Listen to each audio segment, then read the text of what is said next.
Good morning, ladies and gentlemen. Maciej Kalski, the local job office in Opole. I would like to welcome you to the third Vocational Forum in Opole. I would like to welcome the Marshal of the Opolskie Province, Marshal Andrzej Buła. Thank you for joining us. There's the Deputy Marshal of Opolskie Province, Zuzanna Donat-Kasiura. I would like to invite all the rest of the guests, the directors of the departments of the marshal offices, the representatives of business units, representative of educational units and business. The third vocational forum today is held in this beautiful place. Last year and 2 years ago, where we had the first and second vocational forum, we could be using the Congress Center. And with the flow of time, we see that right now there's the COVID hospital now, and we are celebrating this forum in a different place. Everything that's happening in the world is affecting not only the world of employment, but also our life. We have to think about the future and the development of things, how it's going to take place.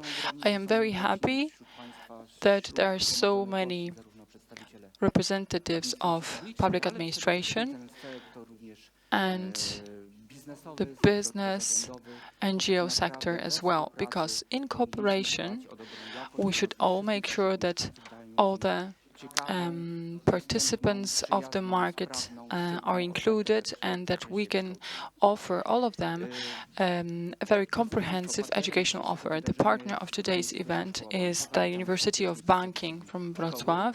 I would like to invite and welcome representatives of this university, and the honorary patronage is covered by the Marshal Andrzej Buła. Would you like to give a warm welcome to our attendees? Thank you very much. Welcome, ladies and gentlemen.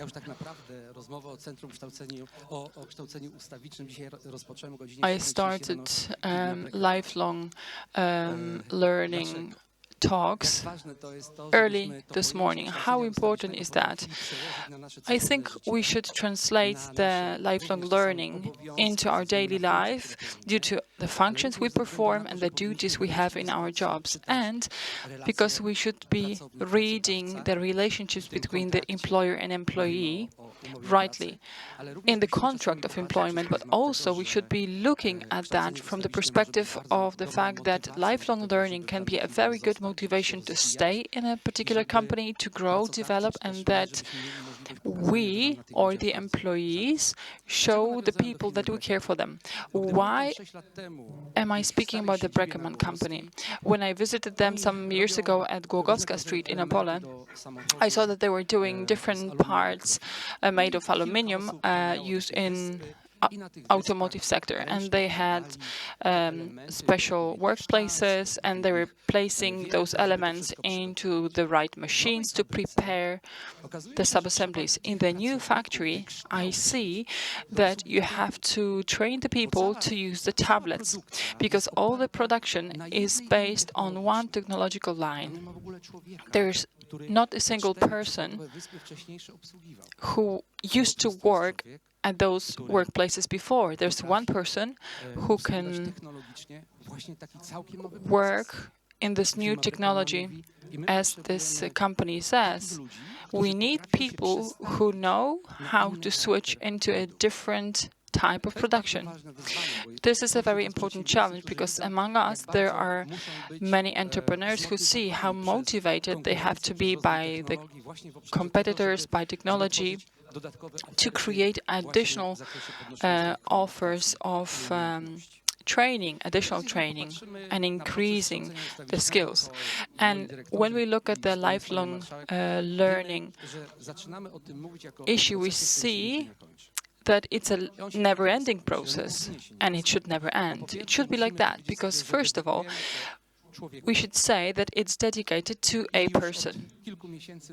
And for some months now, we have been saying that all the projects that we will be implementing and employing in the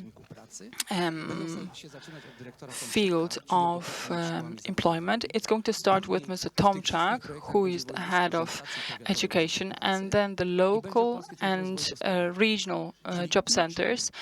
So a student who in the future is going to be a potential employee, this employee who is going to receive the support in the right job center, and the employer who is going to be interested in this student who will now be part of the job market. They'll be linked together. When we started the project recently, we said that in every company we have to train a person who is going to take care of the young person and lead them through the way of education. Because if there are only people who take care of the production processes, they are not going to take care of the students. We have those people now. We have them dealing with career centers, and they lead the new students. And within that program of lifelong learning, we put the new students and we put the long-term employees into that project, and this is how it's working professionally. So sometimes we see that the education and the needs are very much not aligned, and I'm very happy that the training fund was created, and Minister Jacek Męcina co-created that several years ago. In that project, the employer could say what kinds of skills the employee needed to have and how the money could be allocated. And then we received money to increase the skills and lifelong learning. So the inspiration came either from the employee or from the employer. What is going to happen now? There's going to be 9 million zlotys in lifelong learning program. And that project was accepted yesterday by the management. So over 9 million zlotys is going to come to the employees from the Opolskie region, those people who are going to increase their skills. And at every stage of lifelong learning, everybody has an important role to play. We would like to make sure that the different industries tell us what are the deficits, what they need. Even now, when creating the project in the Opolskie Center for Economic Development in cooperation with job centers, so that the money is correctly allocated, so that we don't put on the table money that is not going to bring any good results. Very often with Madam Marshall, we say that we would like that the health sector increases their skills with that money. If we say that the transport sector very soon is going to run out of drivers, maybe within that money we can train additional people to be drivers. So speaking of lifelong learning, I would like to ask you to go down to a very operational level at what you do, so that you help us how to allocate the money correctly. Of course, within the lifelong learning, as Mr. Director is going to say more about that, there's the civic budget, something that we managed to negotiate with the European Commission and NGOs, so that people can get additional qualifications, so that they can earn money in a different way, in healthcare, in social care, in first aid, in sports. All of that makes that there are more and more instruments of support for the people, but we need feedback from you in which direction we should go. Thank you very much. Thank you very much, Mr. Marshall. I would like to invite Madam Marshall, Zuzanna Donat-Kasiura. You are responsible for a very important sector, which is health, education, and job markets. So I'm sure you know the recipe how to combine efficiently those two systems. I think that you know the recipe best. Mr. Marshall showed us the tools, showed us what we have at our disposal, but to make sure that everything works correctly, we need people, we need you, and I wanted to thank you for that. I would like to thank you for being able to gather here as local government representatives, as representatives of job centers, all those institutions that help to requalify and to find jobs. And I would like to thank the business and universities, so that we can train and educate people in our region and show them that thanks to their work they can grow and develop and they can maintain themselves. And to make it happen, we need to bring all those actors together. We need to be a community. And today you are proving that for the first time in the row.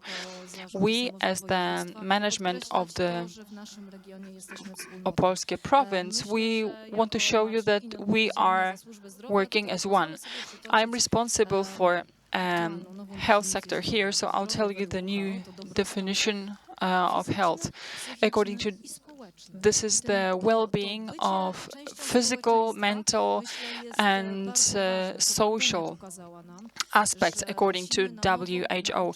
And the pandemic showed us that we have to learn how to be together as a society all together again, and you're helping us to do it. So anew, we have to show people that work is a lifestyle. It's not a very unpleasant obligation I have, but I can be growing and developing at work. And I believe that we should be starting those activities not at school, not when the person goes to work, but at home, in kindergartens. And Dr. Tomczak is smiling because I believe that we have to start to make sure not to diagnose little children by investigating what their skills are, but to show them, their parents, their teachers, their environments, in which professions those potentials and skills can be used. I think so much has been said today that maybe let's focus on starting the debates on the lifelong learning that is an ongoing process. There have been many positive words that have been said. There's positive energy, motivation. So I would like to thank you for inviting me here, that I can be here with you together. I would like to tell you that I'll make sure to help our people grow so that the region can grow with them. Thank you. Thank you very much, Madam Marshall. I would like to ask Małgorzata Jagusz, the Deputy Chancellor of the University of Banking, the sponsor of our event today. Hello, time is running and time is irrevocable. I would like to thank you for allowing us to be part of this event. The University of Banking for 15 years has been trying to change the training, and since the beginning we were trying to involve the business into our educational system. The teachers we have, the professors we have, they are very much focused on the current trends, the needs of the employers and the needs of our students, who in their majority are people who are already working. They feel the need, they see the real benefits of lifelong learning or vocational education. This human capital is the asset that is the most limited in our organizations, public or private, even in the most automatized place, being a factory. It won't be able to work, the factory won't be able to work without the person pressing the button. So thank you very much for allowing us to be here, and thank you very much for coming. Thank you very much, Madam Chancellor. Before we move to the official part of our seminar, of our conference, I would like to warmly welcome all the internauts, everybody who's watching our debate online.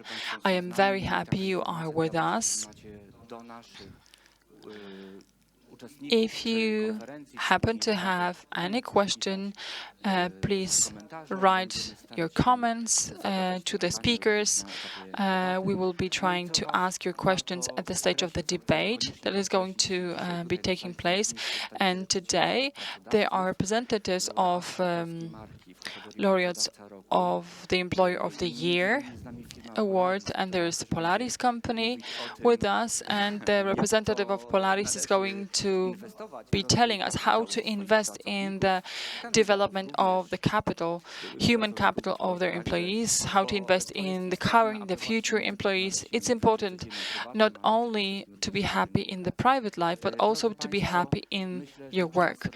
I think it's high time to start the main part of today's meeting, but in a very special way, very warmly, I would like to invite Mr. Angelo Calacan, a representative of the European Commission, who is online with us, who is connecting with us from Brussels.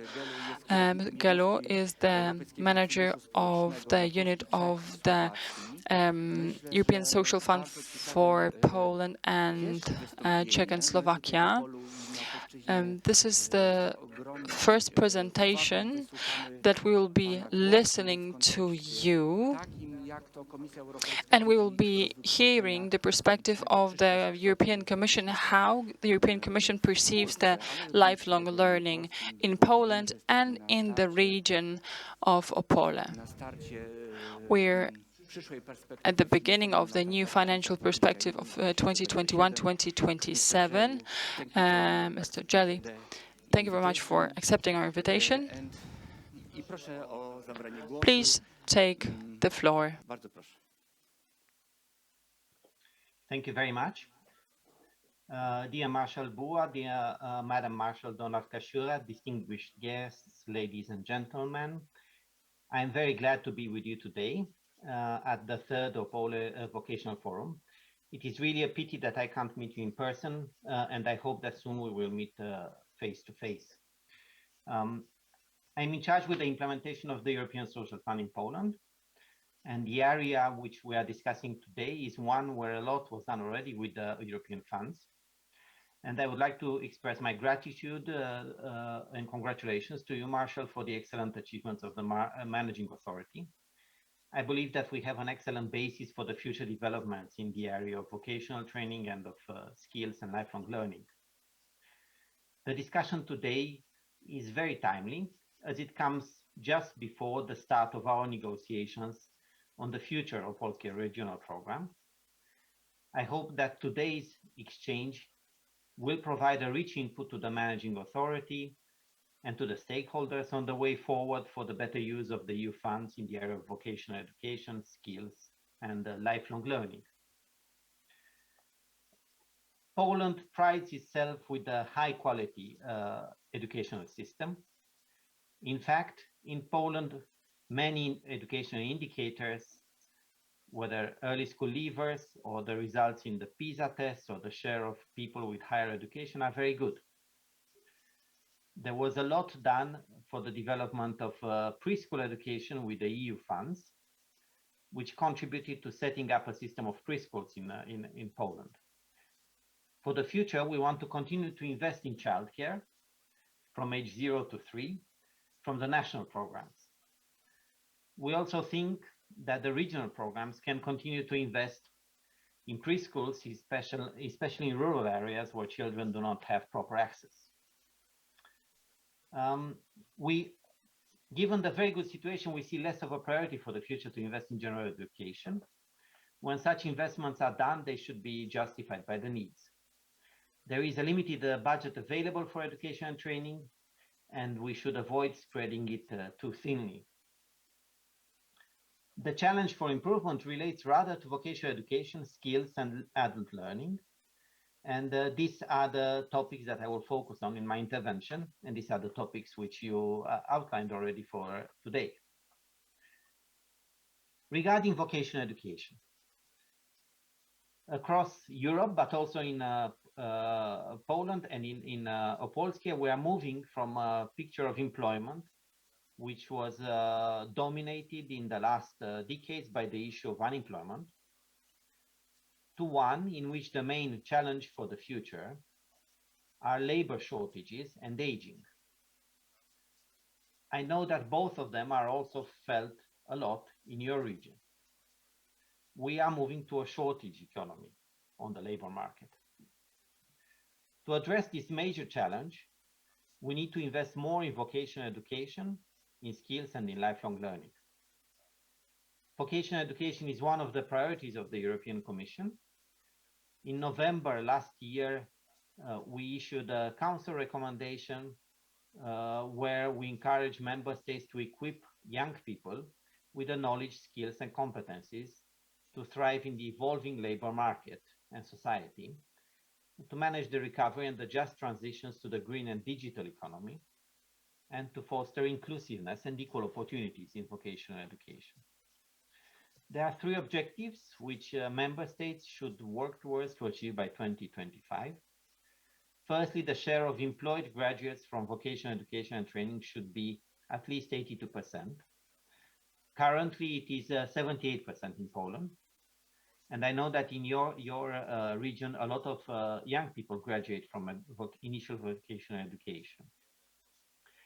Secondly, 60% of recent graduates from vocational training should benefit from exposure to work-based learning in enterprises during their vocational education and training.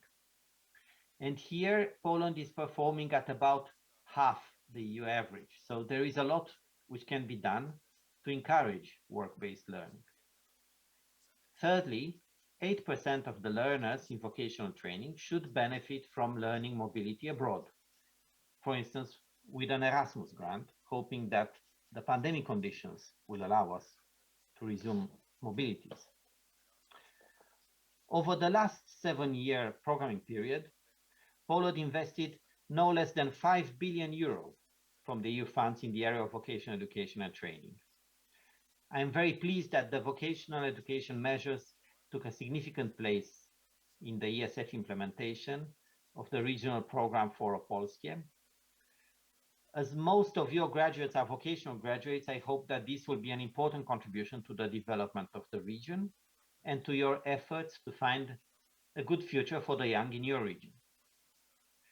Vocational education in Poland has been modernized for several years, but still there are many challenges, such as the labor market relevance of vocational training, the low image of vocational education, old infrastructure in some schools, lack of vocational teachers, and the lacking culture of cooperation between schools and businesses.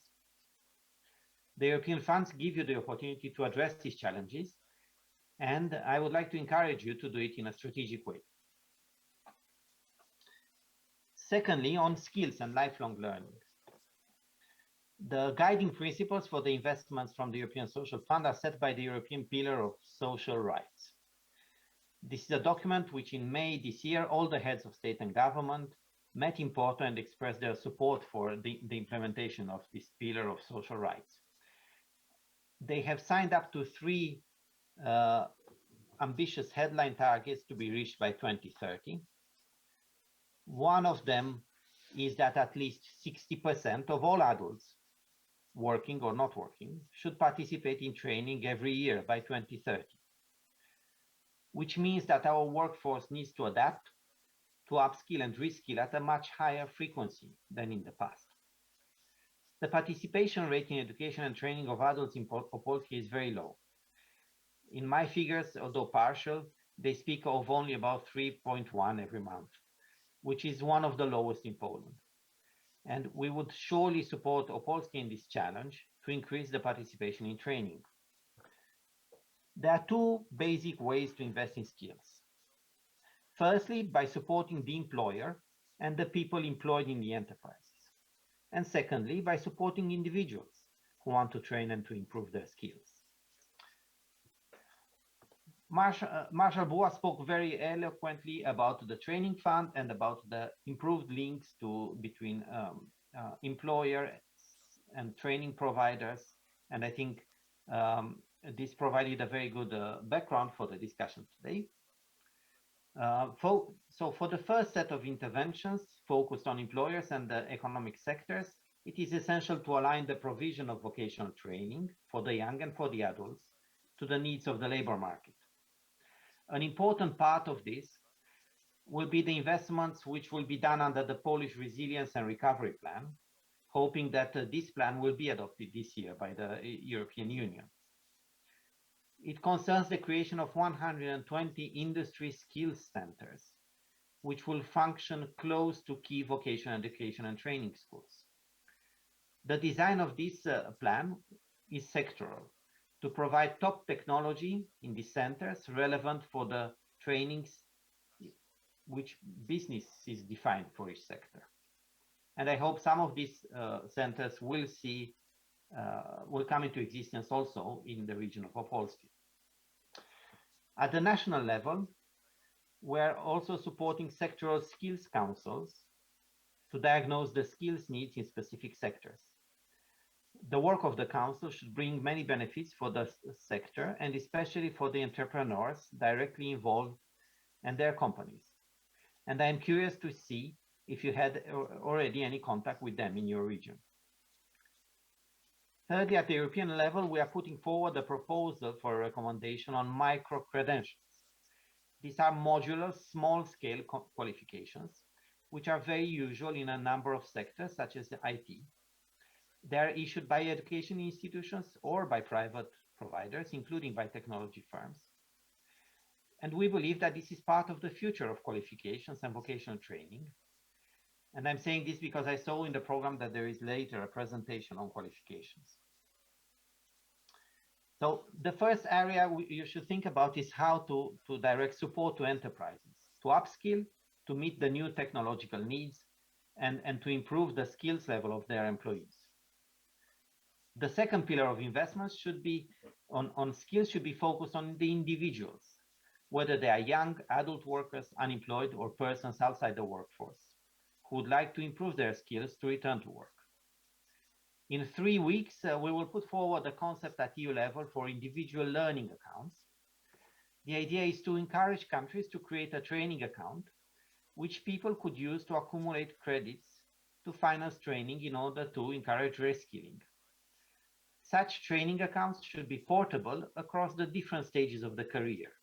It should be an account in which you accumulate contributions from the state and from the employer, and it should be topped up, for instance, when somebody falls in unemployment. Because we know that many of the unemployed in Poland do not get sufficient training to get a good restart on the labor markets. While programming new measures, we would like to encourage you to diagnose the needs and the resources in vocational training, which you have at regional level, to promote dialogue with trade unions, employers, and poviats, to enhance excellence in VET, to invest in schools which train in smart regional specializations, or which train in professions in demand. Vocational training was underinvested in Poland for many years, and in some places the infrastructure needs are still important. However, I would like to draw your attention to the fact that infrastructure is not the most important. These young people who attend today vocational schools probably will change their jobs several times in their life, and maybe they will need to upskill, maybe they will, and this is why it is important that the school from which they graduate should equip them in skills which make them ready for professional life. Of course, the excellence in vocational education is important, but as the complexity of the work increases, it is crucial to also develop other types of skills, basic skills, which are the fundament for lifelong learning, digital skills to meet digitalization and robotization of work, as well as transversal skills, which are important in every work environment. I would also like to highlight the need to promote green and digital skills. I think we should focus in the future for also in this area of green skills in order to meet the decarbonization challenge. I hope that the forum will give you some inspirations to program for the new financial period. One of our main comments in the negotiations at the national level of the partnership agreement was that there is a much more need to invest in skills from both the European Social Fund and from the Regional Development Fund. It is important to use all available funding sources to address these challenges. And we find that the priorities for the investments should be vocational education and training, skills, and lifelong learning. We will soon start the informal negotiations of the new regional programs for Opolskie, and I'm very pleased to say that Opolskie is in the lead as the first region which has submitted a program with a high level of maturity. I hope the conclusions from this event will help you in a good allocation of the funds. And I am looking forward to learn more today about your work, your region, about the future of skills in Opolskie. I wish you an inspiring time and an interesting discussion. Thank you very much.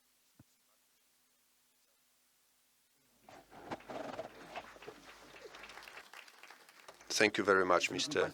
Selu. We have met today to discuss the future of lifelong learning. I would like to say that there are a lot of challenges ahead of us. We are somehow advanced on our way to improve the indicators, but we have also been implementing a lot of measures, a lot of activities. We know that we should invest into ourselves, into our employees, into our relatives, kids, parents, that this investment is the future. We need to take up these challenges, and we've heard a lot of nice words that our province has been very advanced in developing the regional operational program, but I would like to highlight the fact that the future brings a bunch of various projects of versatile investments, both public and entrepreneurial, where in the future our kids and students will be able to take up interesting opportunities. The knowledge, the know-how will be beneficially used in the future. So before we talk about the future, I would like to invite you to a short journey into the past. We will see a short movie whereby we see what has been achieved under the ESF, what has been achieved, and after that we will discuss the future. The EU, through the European Social Fund, funds a lot of training and educational projects that contribute to the increase of vocational qualifications of employees and people beyond the employment market. I cannot imagine certain areas of the school to operate efficiently without the necessary tooling, training, and lifelong learning that has been the result of the projects. We receive a lot of support. This contributes to our development. It gives the school a new potential. I'm not saying that this is a major milestone or leap, but we definitely recognize the importance of this. My career started off with an internship financed by the Regional Employment Service in Opole. I thought while I was a student that an internship would be a perfect stepping stone for my career. After the internship, I got a job proposal, I secured a steady job, and I can develop. Lack of training support at any stage of vocational career can lead to difficulties or unemployment. Thanks to ESF, thousands of people can raise their vocational qualifications by participating in postgraduate programs and participation in various internship programs.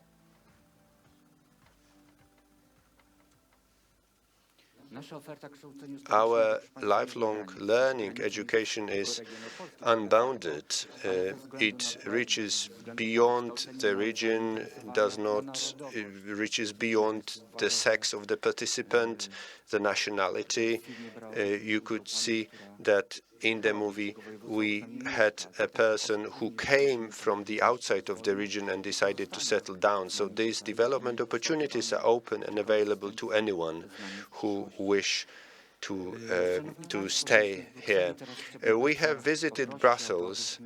Now I would like to invite you to move to Krakow, where we will have another speaker, Professor Kocur of the Jagiellonian University, a sociologist.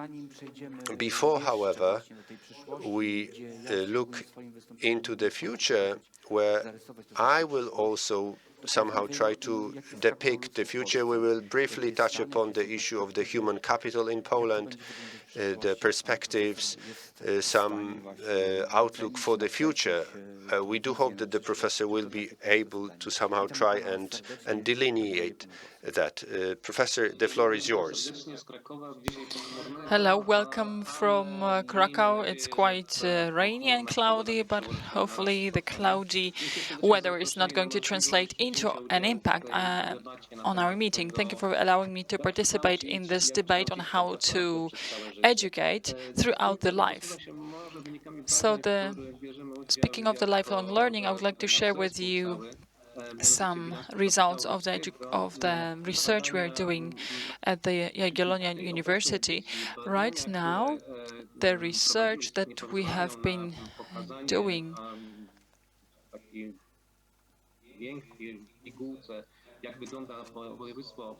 don't allow us to show the situation of the Opolskie province in particular, but when preparing to this meeting, I checked how it was in the past.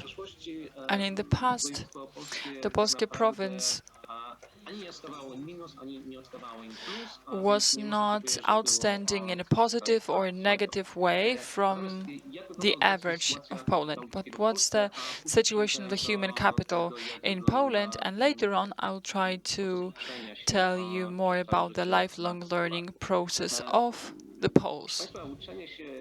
So lifelong learning cannot be implemented without the business. So I would like to show you very briefly the current situation in terms of looking for employees and the difficulties it poses.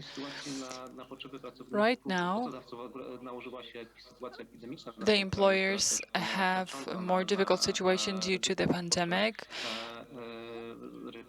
Their recruiting needs have decreased. As you can see, in 2018, there's 35% of people looking for companies. Then the recruiting needs drop down very much, up to 15% in 2020.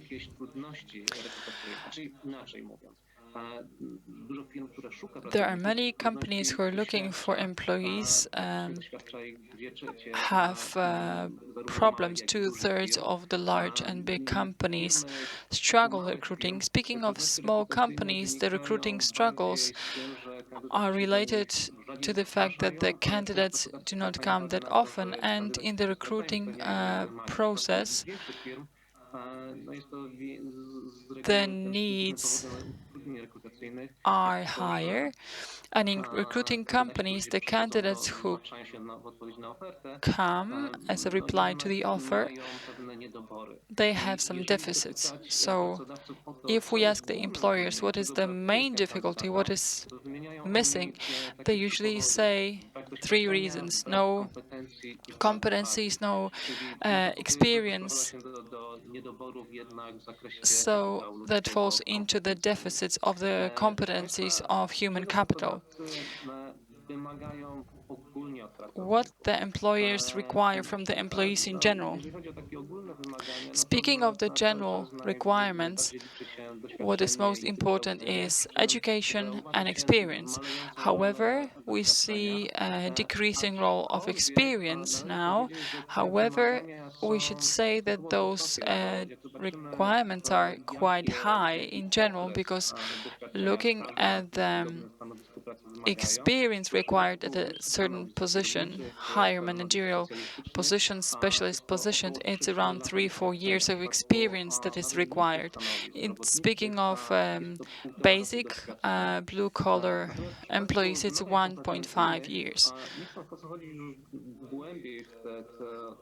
I wouldn't like to go deeper into what the employers require, but in the previous edition of the balance of the human capital, and now the employers indicate 3 categories of competencies: self-organizational competencies, so time management, organizational of work, communication skills, expressing your thoughts, interpersonal competencies, so everything that is related with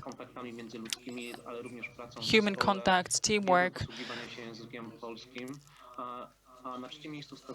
fluent Polish, and then cognitive skills, so learning new things, creativity, analysis of information, and conclusions that the pupil might have. So this is the most missing skill.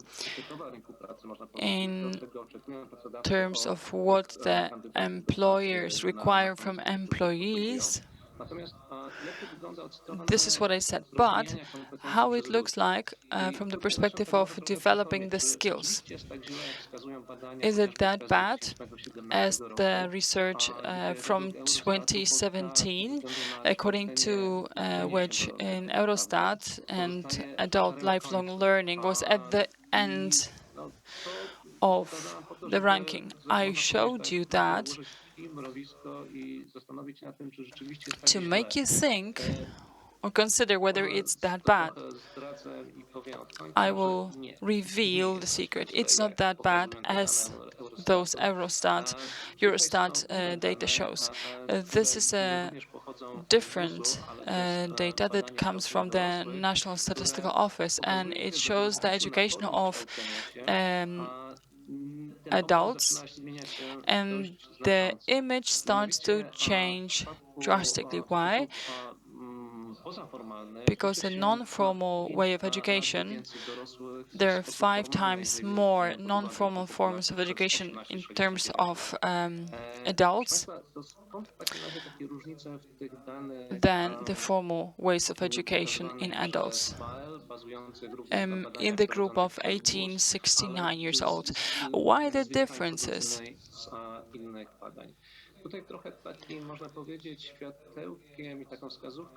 A good hint or indication is how the questions are asked. We ourselves, when doing the research of the balance of the human capital in this edition and previously in 2010-2015, there was one question asked about different forms of education, formal, non-formal, and out-of-formal. And learning from the experiences of others,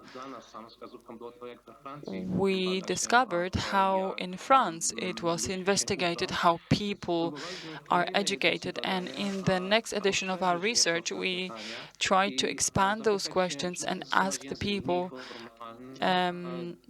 We wanted to use a less formal language and show the people the context of lifelong learning and maybe expand that questionnaire by explaining it to the people how they could answer. And if we ask people very precisely what they understand by increasing their competencies and lifelong learning, among the group of 25 to 59 or 64 years of age, 76.6 people of Poles are educating themselves.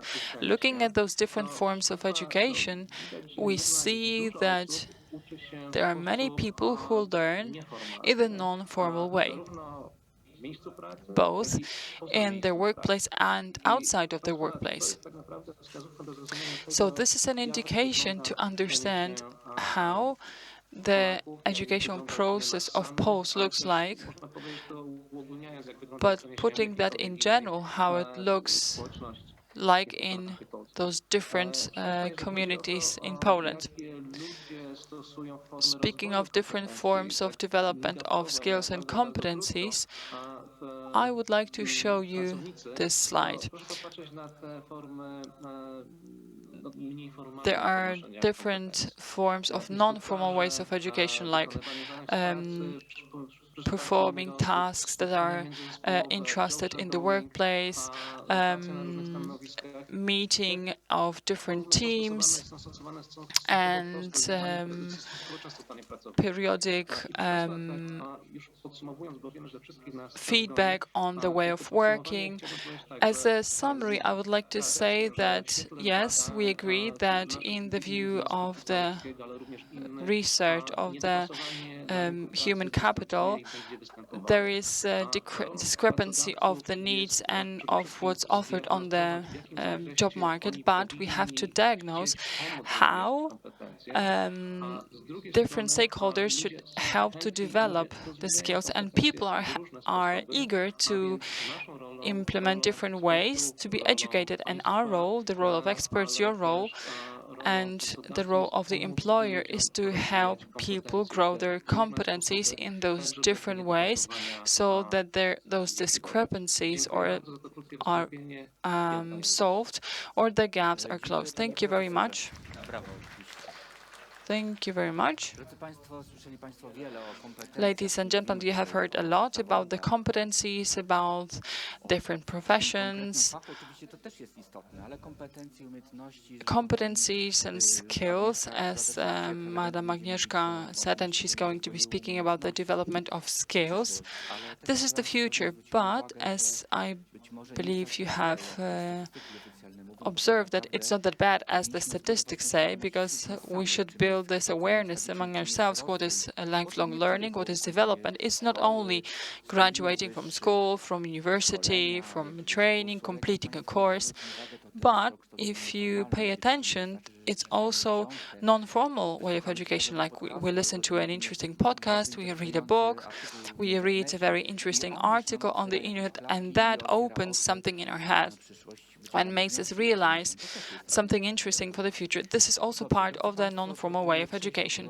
Now let's move to the next point of the agenda. I am going to be moderating this part. It's going to be the regional development, human capital, and European social funds. I am going to ask Maciej Kalski, the observer of the job market in the Opolskie region. I would like to underline today that there's Waldemar Zatka in the room, who was the coordinator of the development strategy until 2030, and in that strategy a lot of pressure is put on the quality of life of the local people, so that we are happy here living and happy here growing in our province. What is important, the strategic development allows us to plan different activities for the future, and we will be speaking about that right now. So please take the floor. Thank you very much. Today's meeting is dedicated to lifelong learning, that, in my opinion, should be considered as human capital and regional development. The reflection on how important human capital is with us, or has been with us, for more than 300 years. And the creator of statistics long time ago indicated that human capital and the skills is the element of the constant capital, durable capital. And Adam Smith indicated that skills of different countries are very important. Among those current thinkers, Becker formulated the concept of the investment into human capital. Based on that fundament, there are different definitions of human capital that are created. That one of OECD that says that the human capital is knowledge, competencies, and other elements of a human being that are important in this economic activity. For sure, it's about the activity of different employees. the better the human capital understood as the time dedicated for formal education and for increasing the competencies in building the professional career, that translates into better remuneration in the working life. And in different societies, it was proved that there were different methods of analysis used, and we can say that it really is like that. Investment in the human capital pays off also for the companies. We see that in the different research from the region, where we try to assess the efficiency of the European Social Fund and the training programs.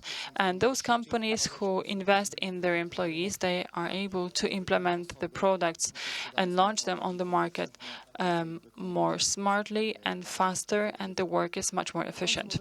In the end, we can concentrate on the activity of the regions or of broader parts of Poland. So investment in human capital is more difficult to be assessed. However, the general trend of this interpretation is that the better human capital, the higher GDP in the region or in the country. Investment in the human capital pays off for all the stakeholders of the economy. If so, we can speak about favorable conditions for endogenic regional development, where the starting point are the regional assets. And those regional assets are raw materials, people, their competencies. And if we realize that people can be the asset and of the development, we have an impact on the development of the region, and we can decide of its future condition. As the motto of today's meeting is the future of lifelong learning, I will try to formulate some theses on this occasion. First of all, lifelong learning system has to be tailored to the current needs of the companies, and that implies the cooperation of public and private sectors, NGOs and local governments, so that the needs of the companies are well expressed and profoundly understood. Of course, on top of that, we need to develop a different set of tools so that the communication is much more efficient and the decisions are made in a very rational and quick way. Secondly, the future of lifelong learning has to be adequate, which means that it's important to see who is the recipient of the support. That system would be different for people who are unemployed and different for employed people. It's also important to understand different differences and people in different age groups. So the system will be different for people at the beginning of their employment or working career, or people who are about to retire. What's also important is to define the social roles and the limitations.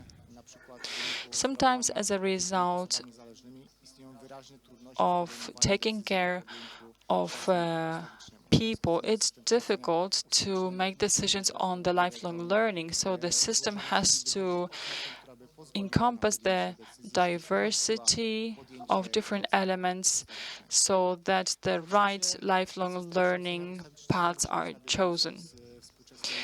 We also have to make sure that it's in line with the current trends. The two most important ones are the digitalization 4.0 and automation that is going to create the specific sector to exchange information between people, machines, and vice versa.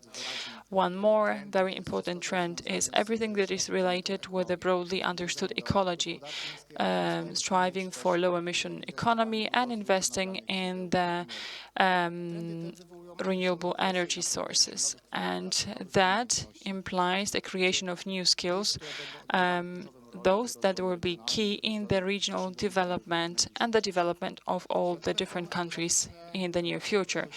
World Economic Forum tried to catalog those skills and qualifications, and what seems to be the most important in the future is everything related with science, technology, engineering, and mathematics. but those are hard skills. We have to remember about all the soft skills and not treat them as a complementary element, but not an addition, but as a complementary skill. What is going to be very important: ability to adapt, autonomous work, teamwork, and the ability to learn new skills. And the loop closes, because the reason of the development is also the effect of the development. It's all linked. In the end, the citizens of different regions make a decision to be part of the lifelong learning process, and for that we have to have a crystallized educational approach that starts in the family and the educational system. The problem of the educational system and schools is that we see that people are bored and they are afraid. This is something that has been widespread by Krzysztof Kosielewski, who says how the content is being transmitted at schools and what's the relationship between the teacher and a pupil. So this system of boredom and fear kills creativity, kills the willingness to learn and get educated in the future. We have to remember that if we want to invest in the lifelong learning, it's important to do that in the right stage and combine that with the early education. So the policy of lifelong learning requires the right framework of operation in the European dimension. It was said at the very beginning, the European pillar of social rights is the right reference point. Until 2030, at least 60% of Europeans should, at least once a year, should raise their qualifications at work. When the condition was diagnosed, it was 37% in Europe, and in Poland it was 21%. So the gap between Poland and the EU is quite significant, as we see.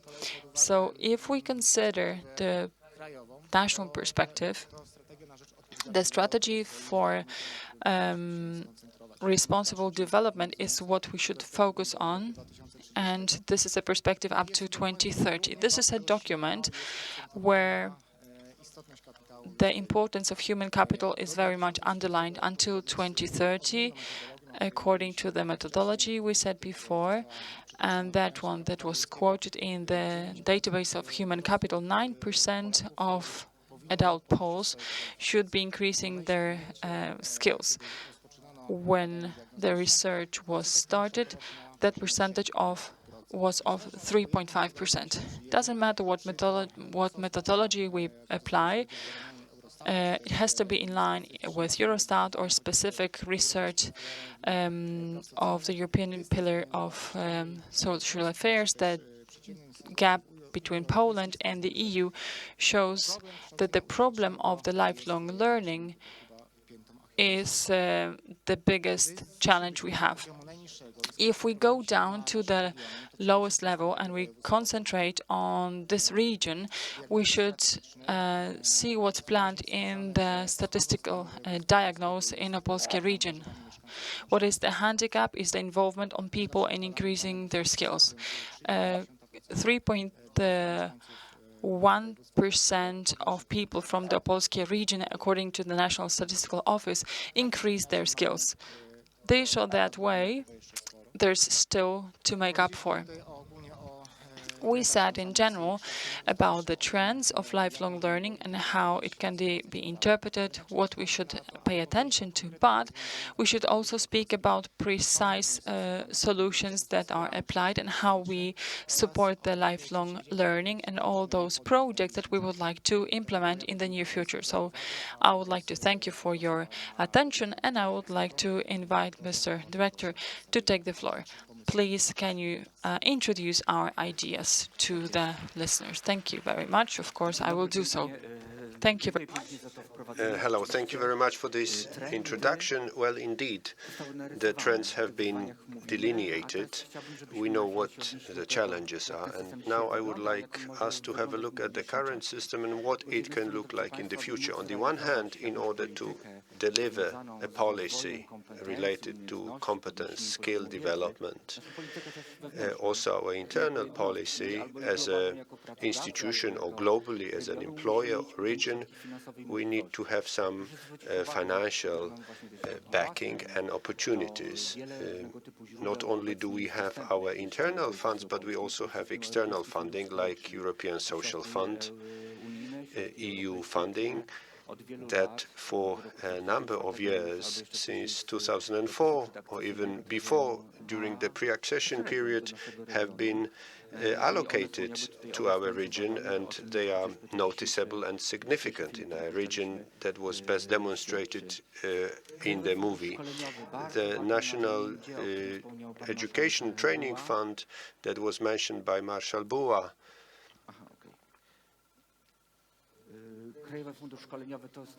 is yet another tool mentioned by the Marshal that we've had since 2014, very popular amongst beneficiaries and powiat employment services. Every year, a large amount of funding is dedicated to the development of employees. The Ministry and the Labour Market Council define where investment should be made. The Labour Fund has been a major contributor for years in the lifelong learning and skill improvement. We have also a subject-oriented financial system, very interesting tool whereby entrepreneurs can think of increasing the skills and competence of the staff. Out of the entire array of tools, all sorts of beneficiaries can take advantage, both workers and those who are outside the labor market, and also people who are about to enter the labor market. All it takes is to be an active player on the labor market, and in order to be such a player, people need to have an opportunity to develop. So the focal point of that is a human being, is a worker. It's in the focus of all institutions, of all players on the labor market. In our case, in OPOLSKIE, it's the local population who decide what sort of funding will be allocated to particular initiatives by the NGO sector. I will not repeat how important competence and IT skills are required. We need to be aware that we have all those sorts of challenges. A few words about the future. The European Union, our important partner, Poland has been a member of the EU for years now, and we are very grateful for that. Offers us not only a free opportunity for people to travel, for goods to be transferred, but it also allows us to develop. Let me draw your attention to three tools.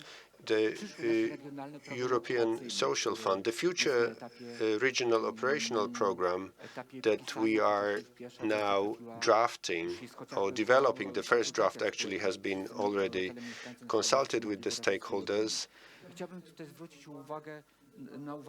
I would like to draw attention to a few things. Lifelong learning, which is an area where the Regional Employment Service is both the intermediate body, whereby we will be investing and developing certain ideas of the beneficiaries, but we will also implement our own project within which we will offer beneficiaries to increase their competence. Mr. Tomczak will take care of the development of educational system that has been running very successfully so far, but we will seek new financial opportunities and to develop new ideas. Opole Center for Economy Development is yet another body which stimulates local businesses.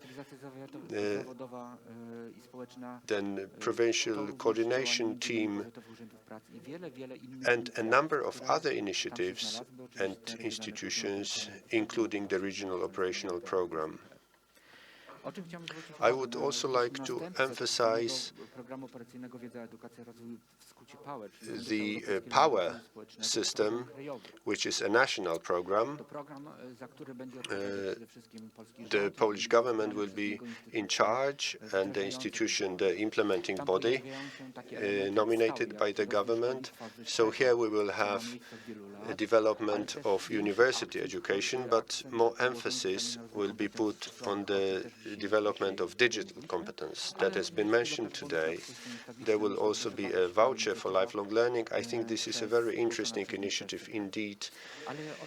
And I would also like to draw your attention to the National Resilience Plan, very much awaited, not only in our region, but also in the country. This will allow us to broaden our activities. Within the national rebuilding and resilience plans, we will set up the so-called provincial coordination teams, one of them to be established in the region. This will be a team of people who will be meeting on a regular basis.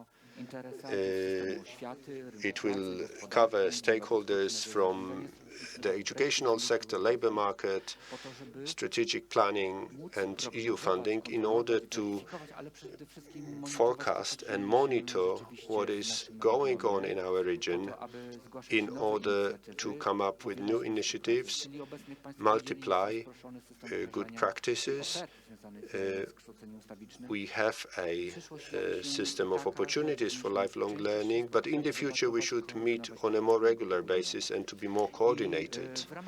Within this provincial coordination team that will be established soon, we will focus on three major objectives: support for the educational policy of the region in order to prepare staff for the region's economy and lifelong learning. We will think what to do in order to stimulate this objective, to develop our opportunities, not only to create a strategy or a document, but to have a concrete result that can be implementable.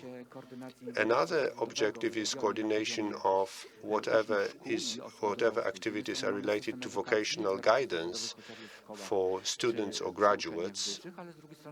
We have such vocational guidance centers at universities, at the Regional Employment Service, and it seems that they are not very active under the current circumstances. So obviously they offer very good quality, they have very good tools, but sometimes a vocational or guidance officer has several thousand people to offer his or her service or support to, and it's just not capable enough. Now it requires more coordination, more effort, and we will be trying to emphasize that.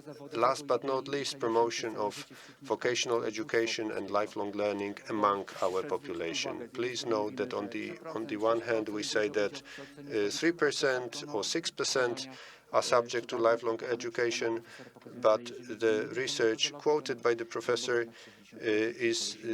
shows that if we change the methodology, our figures rise steeply to over 60%. But, well, we in the region should know what opportunities we have. And at schools, there should be also set up career development centers that will advise students or graduates on their future career. And this should be our challenge. Now, before I wrap up, I would like to emphasize the need to strengthen the National Training Fund, because its implementation is very beneficial. We can always say that any additional money is required, but we always talking about a certain pool of money that we have offered by the Ministry of Social Policy and Family, but the funds should be translated into practical skills, into the skills that will be needed from the viewpoint of the future, that will respond to the needs of employers, will respond to our future needs. This National Training Fund should involve a number of calls for proposals that will deliver good training tools for the participants. The Ministry of Technology Development and Future will be even more committed. We should also lend support to the local employment market, and in the center what we see is a human being. Now, speaking of the National Training Fund, I would like to pass the floor to the stakeholders. So let me show a short movie to you.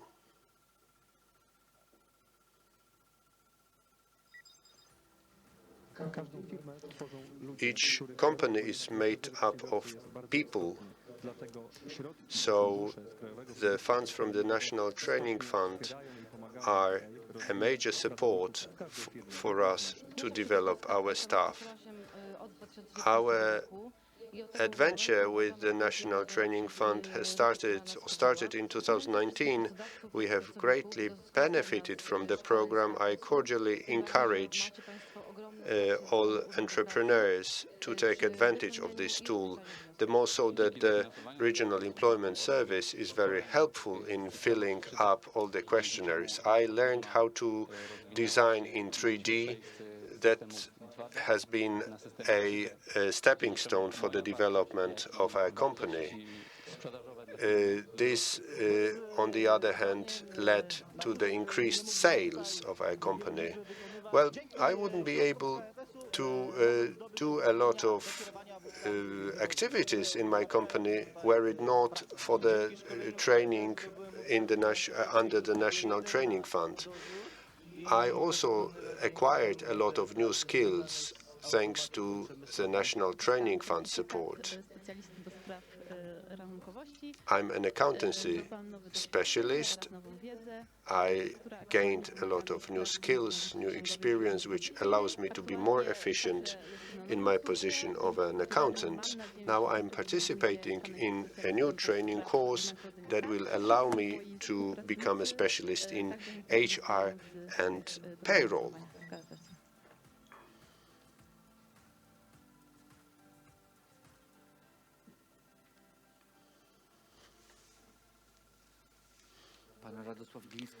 Mr. Gliński represents the employers not only in the movie but also in person. Now I would like to pass the floor to our partner, University of Banking, Dr. Katarzyna Kulik-Moskwa, who will tell us why it's worth to invest into employees, why it's important to encourage them to develop.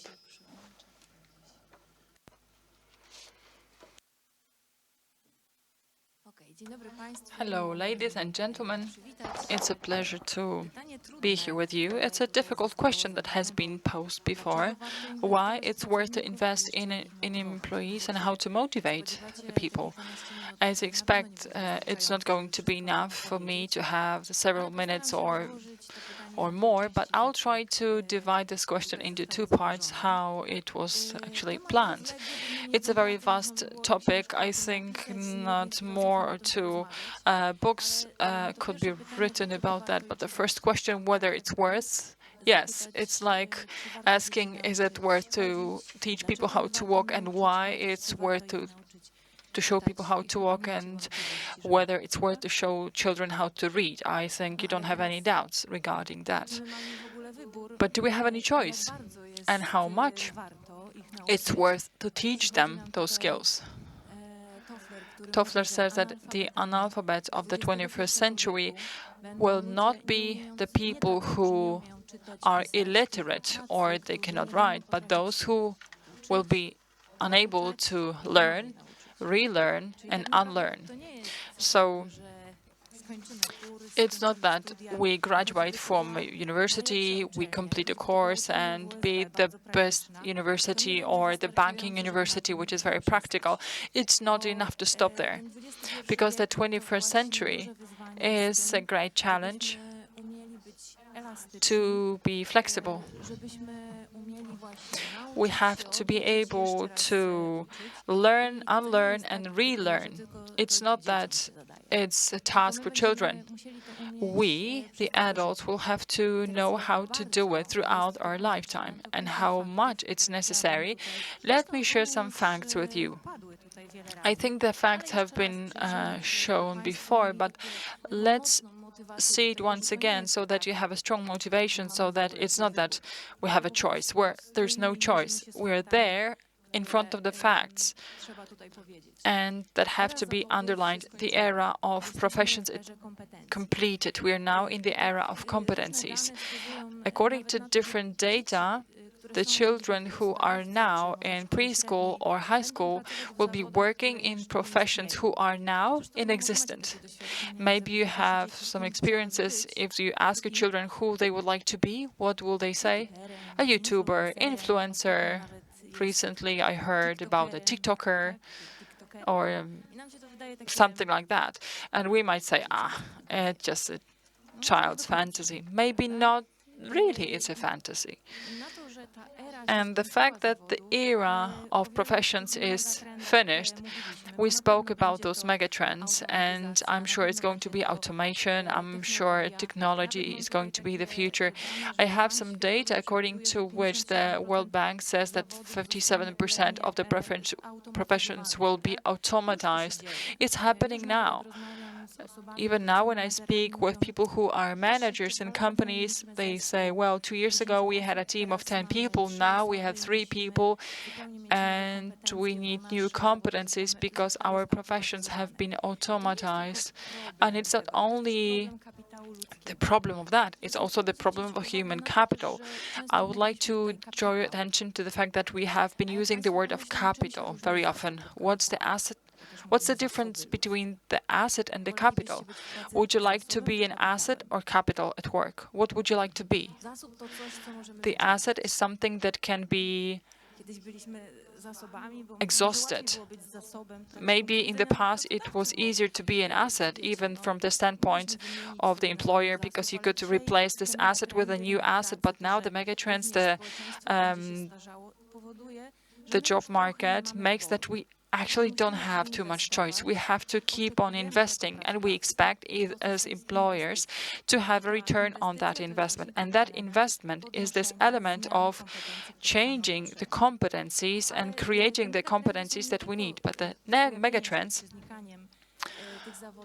are not related with the technology, but with what's happening with the change of the climate. What's very important is what is happening in the sustainable development and corporate responsibility of different companies. Maybe we will do it, maybe not. I believe we will be facing challenges that we will need the competencies to find ourselves and operate on the market when this megatrend is a must. So we will need new competencies related with a specialist who knows what sustainable development is, how to calculate how much CO2 we are generating. So those different megatrends will make that there's going to be more and more specific qualifications. Every second employer will have to requalify until 2025, according to the World Economic Forum on the future of work. All the data shows that it's a megatrend. It's going to be happening very rapidly. Let me underline also that there is a megatrend related to what's happening in the psychological and the social skill. Have you heard about the happiness manager? Sounds like, wow. And this is one of the best paid professions in the Silicon Valley. Happiness manager, what do they do? We will come back to this holistic approach and happiness, but there's the increasing feeling of loneliness among people, and how people operate, how they behave, the well-being. We mentioned this word before. It will make that the approach to competencies, to development, will require even more of us. Have you heard about doula, an assistant of dying, or a mother that you can hire? If somebody goes to a big city, to New York, and they miss their mom, they can hire a mom to come and sit with them. I would like to shock you a bit, but I would like to show you that those megatrends will make that the world will change. What we have been used to will disappear, and we will be forced to adapt to the new situations, conditions, and that will require from us that we will have to be learning. All those different competencies have been listed today, but the most important fact is that we will be forced to actively learn, and that competency should be addressed very early, because the ability to learn is something that we acquire early. And the schools are created and organized in a way that we have to adapt.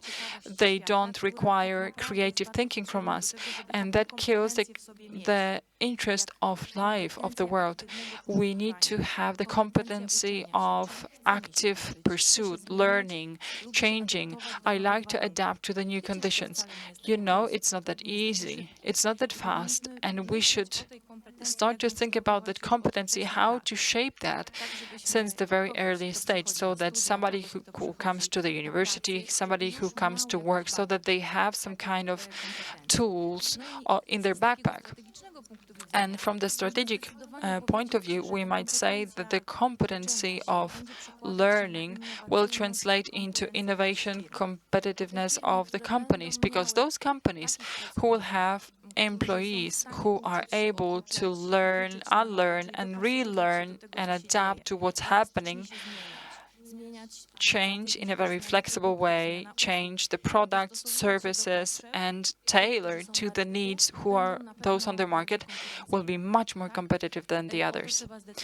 So we have to make sure it's there. And the second question is, what to do to make people want to learn, how to motivate people to learn, how to motivate people to trainings. It's not the right question. How should we motivate people to grow? If we look at people and ask them, well, all the people say, we would like to grow. If they assess their employers, they say, first of all, remuneration I get, but secondly, the opportunities to grow and develop I have in my work. How to approach to that development? I made a spontaneous research, and I asked young people a question, what the young people are motivated by to go and attend a training. Then later on I'll show you what demotivates the people. So they want to fulfill themselves, like in the Maslow pyramid. They want to satisfy their own needs. So first of all, it's the company's need, but they need to see their internal need to grow and develop themselves. Secondly, they want a reward. So they expect that if they do a training, they will be somehow promoted or given something additional. There are many different concepts, like the form of learning is important, the form of a training is important. There are many things related to the fact how those trainings are prepared. But look at that, new connections, networking, mom and dad. So there was no time to speak about all those words. Maybe the change of roles changes the approach in people, how they approach the trainings. So in that pursuit of the driving force on how to build the training policy or the development policy, we should consider how adult people are learning, how the young generation is learning, because it's obvious that we should invest, we should have a training program that should be linked with the development strategy of the entire company. But it's also important to ask a question. Okay, we need to change the competencies, but we have to pay attention to the form of the training, because more and more often the young people say that they learn through the right form of training, like the VR form. I don't know if you have ever assisted a VR training. I took part in a project where we were designing a health and safety training using VR. And it was incomparable. People remember, they learn. VR is you put on those glasses, I'm in the room where something is on fire, and my brain is reacting to that. And my brain does not differentiate between what's happening in real life and in this VR. So the form of training is really important. It's also important to pay attention to the fact that we are very unable to focus. So long hour training that somebody is just, talking and talking and talking. This is very boring for the people. People are getting distracted, and it's also boring for the trainer. So even though you decide to do internal trainings in the company, make them interesting, because it's not about people just attending the training, it's about people getting the maximum of knowledge out of the training. So make sure how adult people are possessing knowledge. It's about experiencing. It's about active learning. So it's not any secret knowledge I'm sharing with you, but I think the human brain is very powerful, and the trainings we offer to people is that this power of the brain is not used because the trainings are bored. What demotivates you from trainings is boredom. In this cloud of concepts, very often people repeat boredom. I am demotivated when the training is boring. The lack of time as well. So I would like to pay attention to the fact that people are willing to attend trainings, but when they take place in the working hours. So the people want the employer to create time space within working hours for that training. And the holistic approach to the development is called 3W strategy. That's a very secret-sounding strategy. We should approach the development of the organization in the holistic way, so that we see a human being in the employer. So don't feel offended by that, but if people are tired, if people feel burned out, and by 2030 depression will be the first more common disease that is going to be diagnosed. Maybe we should think about the holistic approach to a human being, that development not only of very tangible skills is important, but also some forms of development that make sure that the mental and physical well-being of a person is addressed. Looking at those different data, human power makes cyclically research of the well-being of employers. Managers in Poland are overwhelmed with work. Maybe not only managers, but other people too.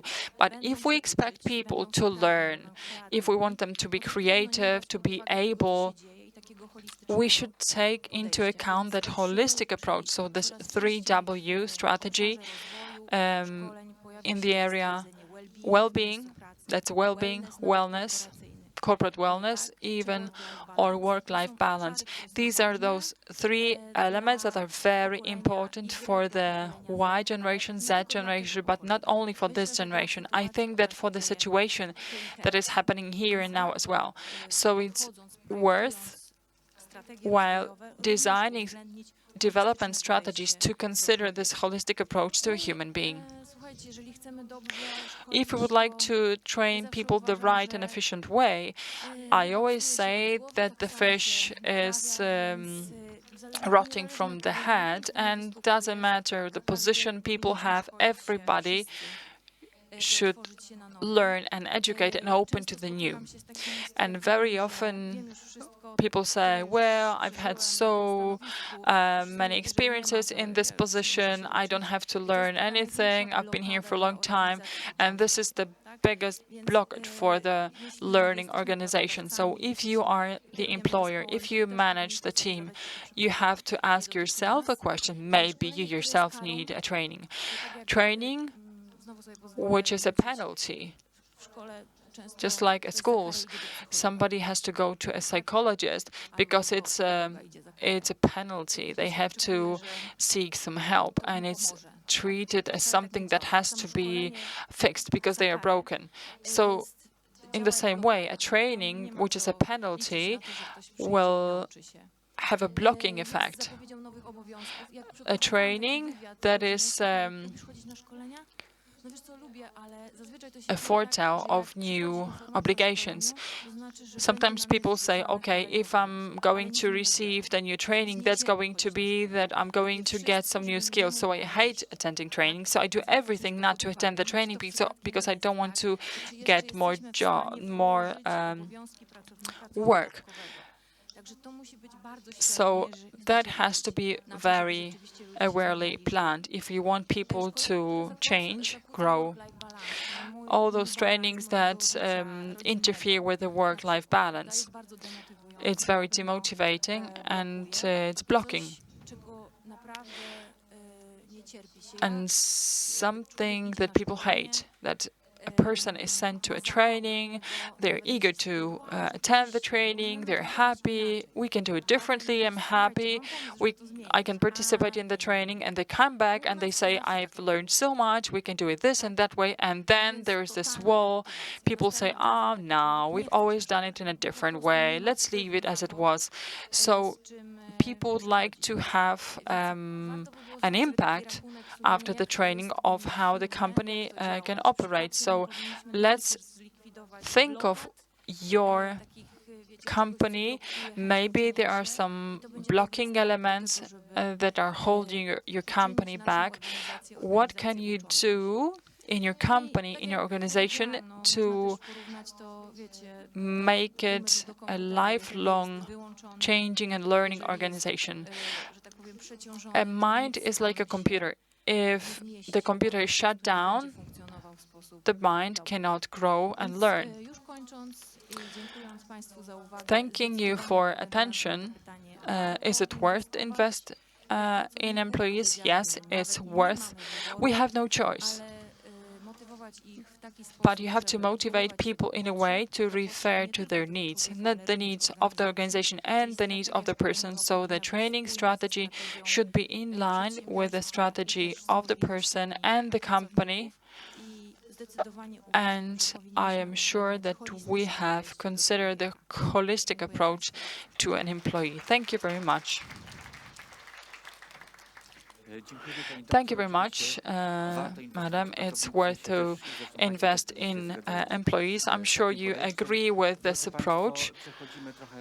Now let's move to economy a bit. I would like to ask the Opolskie Center of Economy and the support offered by this institution. We have two projects dedicated to increase the skills. The employees of the companies can get the precise skills and knowledge, and these are projects for small and medium enterprises, and the managers can also apply to increase their skills within a different project that we have received from the national funds.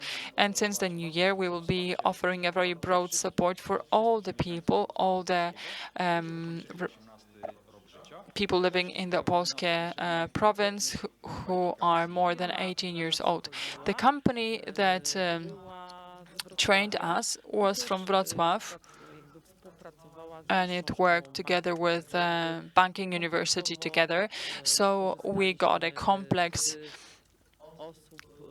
training offered by people who are skilled And speaking of me and the team, it was done in a very positive way. People were very enthusiastic. The employees learned how to solve some difficult issues. Difficult issues are not pleasant, but in services, it's important to know how to deal with those topics. So, economy, I would like to invite Aleksandra Nowak-Miecz, the representative of Polaris, the leader of the Opole brand. I would like you to share the thoughts and experiences in training the people. What are your experiences in that? Thank you very much for having invited me here. I would like to say I'm sorry for my voice if it breaks down. I was having lectures at the University of Opole yesterday. I usually don't work with my voice that much, so maybe I'll have to have a sip of water if I need, so sorry for that. At the beginning, I would like to say that I was listening to all those presentations, being very enthusiastic, and I was smiling inside because I saw that inside those presentations, I saw some common denominations and the common concepts and the same trends and thoughts that were shared.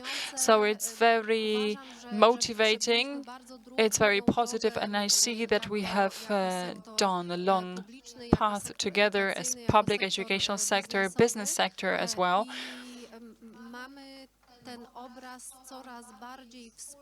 And this is an image that we share and that is complemented by all the stakeholders. I'm very pleasantly surprised, and we would like to take part in that and represent as a representative of the business sector. Who are we and what we do? To put us in a context, we are a production company based 20 minutes away from here walking in the area of the special economic zone, and we produce motorcycles and off-road vehicles. We build them from a small element. We do engines, we do different cables, up to for vehicle that it takes several seconds to run at a speed of 100 kilometers per hour. And we do that not as a pre-assembly, but we also have all kinds of departments that support this production. We have the engineering department, for instance, that does all kinds of R&D and testing of the product.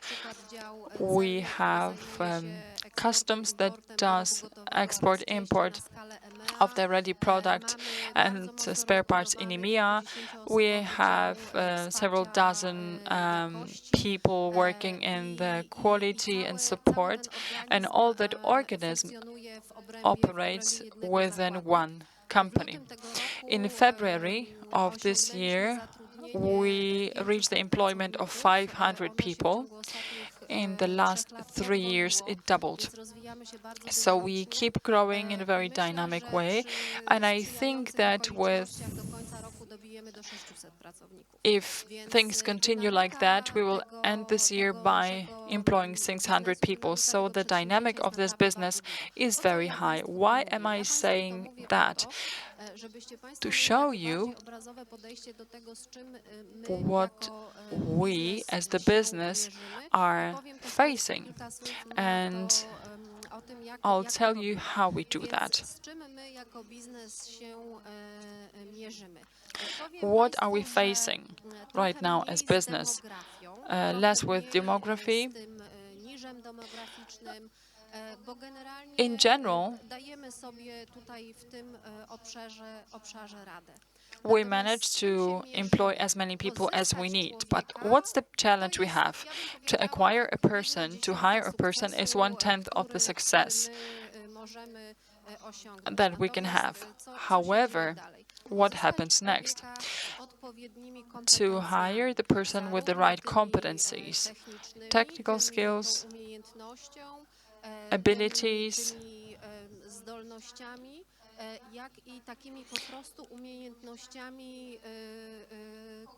and cognitive skills that have been mentioned before. Sometimes they are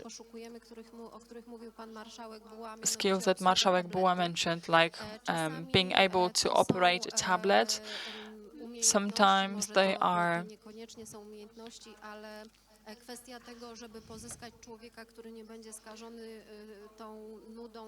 sometimes we have to try to find a person who is not bored and used to the old ways of working. We are looking for people who are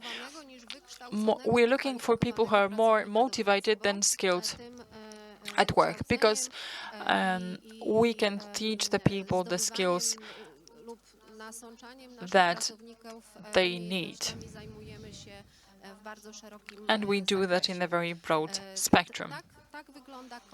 So this is the broader context, and what's our cooperation like in terms of the lifelong learning, because I will tell you more about that, and then I'll share how we implement our development strategy for competencies in our company.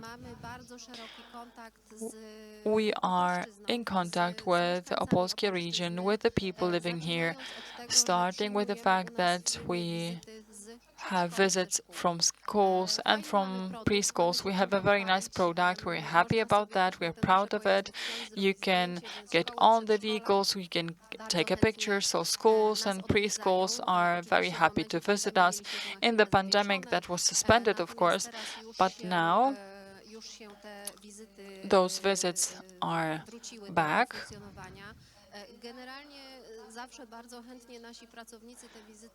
Our employees are happy to show the students around. They are happy to show them the factory and show the assembly lines and how the warehouse works. Of course, we're not allowing people to see the painting shop or the welding shop, but the other parts are shown. Children are fascinated with the factory, but we are fascinated also by the offices, and they're also invited to see how we work in the offices, and they are very interested in that part too. So they have the image of the real life in the company. I remember when I was in preschool, and as I see how my sons are attending the school now, they were visiting the bakery shop, or they were visiting different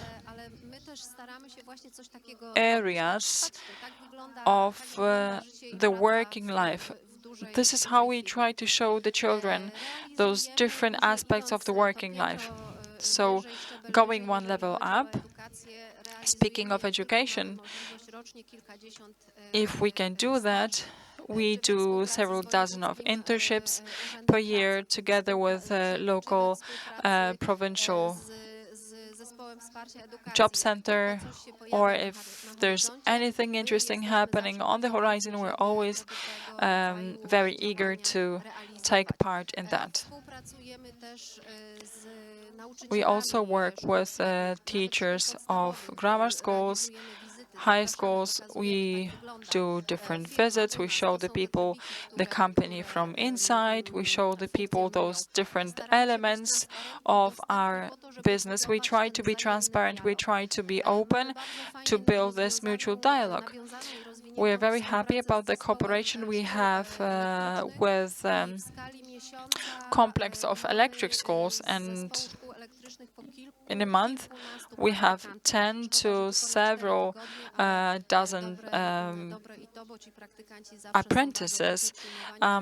We wish there could be more, but for the time being, we're happy to have that many as there are now. We also work with universities, all kinds of those in the region. So in the banking university, there's not only our people studying there, but our employees are doing lectures as the practitioners of the business doing lectures at this university, and they show the processes of lean manufacturing, for instance. And we have started this cooperation with the Opolskie Technical University and the University of Opole. We have apprentices, we have internships with those people, and we also take part in the educational programs and scientific programs as well. So this is how we operate with the business environment. Let me show you now how we approach the training policy. I think that the question in the context of today's topic and the previous presentations is whether it's worth to train people and to be trained. Sometimes we ask ourselves the question why we have to train, because business needs to know why certain actions are taken. I will show you with an anecdote metaphor in a visual. So the financial department, those who pay attention to costs and spendings.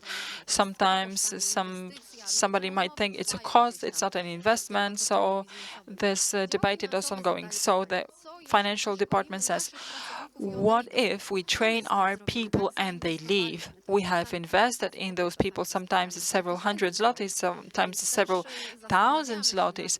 So the financial department thinks how to invest the money, and the HR department says, and what if we don't train them and they stay? What happens if we keep the same capital, not the asset, of course, it's not going to be the asset. If we keep staying with the same capital, and if we do not multiply that, as Madam Director said, what's the difference between the asset and the capital? What came to my mind is that the capital can be multiplied and the asset is exhausted. So this is how we would like to approach to that.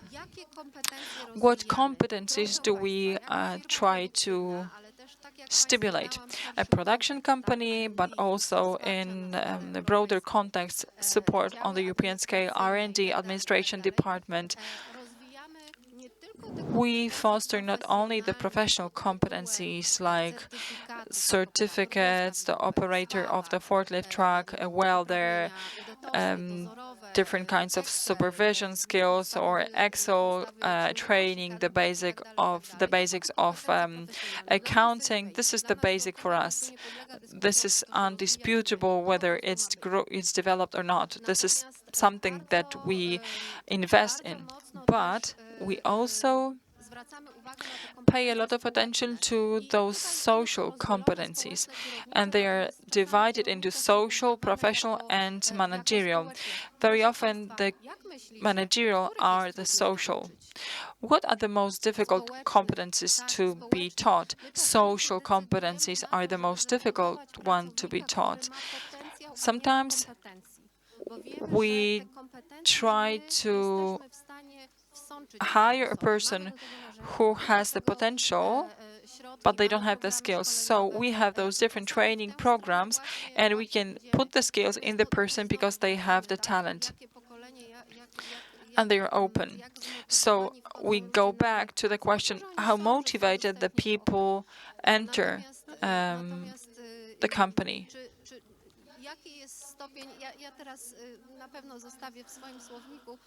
I'll leave in my dictionary what Neil said.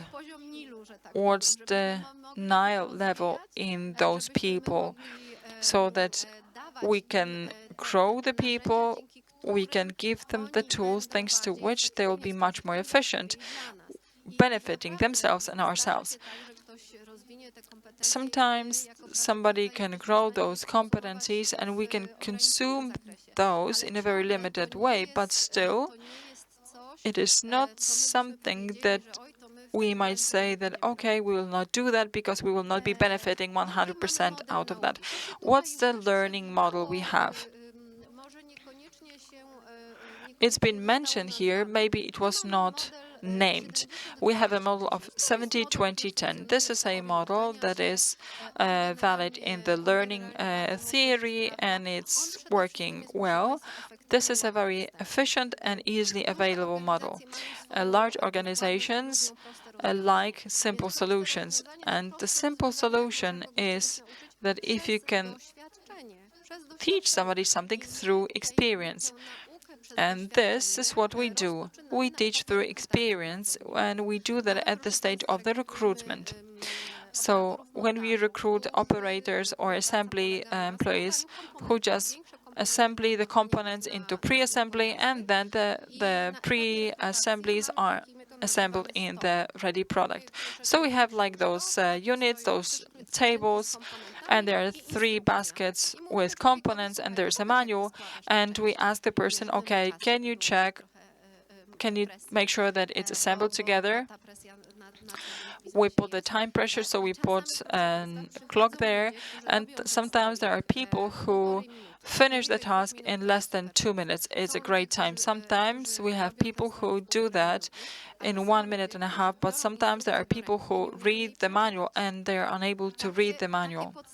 So the basic thing of reading and understanding, sometimes they don't know which page is the first page. Of course, we help them, we show them how to do it correctly. And referring to what Marshall Buwa said, sometimes you have to teach people how to use a tablet. So those types of competencies are not related with the competency sensu stricto. You have to know how to assemble our vehicles. Nobody can do that before they start working in our company. We want people to know how to learn because we can teach them the rest. So that learning through experience is the 70%. Learning from others, from my perspective, this is the best method of learning. Show me how you do it, and I'll learn it, memorize it, and do it myself. If I do it myself, I'll make sure I'll know how to do it in the future. Sharing experiences, sharing the knowledge, the ability to ask questions. Can you show me this? Maybe you have some ways you apply this and that method, or how you use that in Excel file. Maybe I can learn something from you. Once I heard a great concept of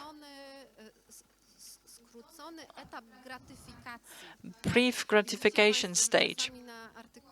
Sometimes on the internet it says you can read this article in 2 minutes, in 3 minutes. I never found an article that it takes you more than 7 minutes to read. So these are those hints thanks to which we learn in a fast way. But there needs to be the will to do things differently. And I think politically incorrect, considering the group of people we're gathering here with, 10% are training. So it's easy to send somebody to a training, but if we look at the theory of learning of adults, out of listening to some content, you will remember the least. You tell me something and I'll remember 10-20% out of that. Show me and make me do something, it's around 80-90%. So you see the difference. We, as a corporation, would like to be efficient in what we do. There is a concept here, what gets measured gets done. And this is how business works. If you want to make sure that something is implemented, you need to have the skill to measure that. So the fact that you're doing something, okay, it's good, but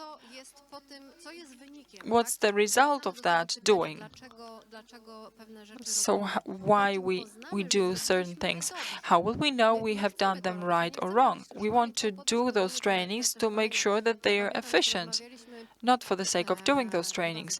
I remember 3 or 4 years ago, we spoke with Director Dobrowolski from the complex of electric schools, and the majority of schools wanted to sign letters of cooperation, and we told them, okay, we can sign this letter of intent of cooperation, and of course this document is going to be valid, and there was a very festive ceremony, but for us the results of that letter is not the letter. We want to get the people to come to our place from the complex of schools, to have them, to train them, to have them as internships, and then to hire them.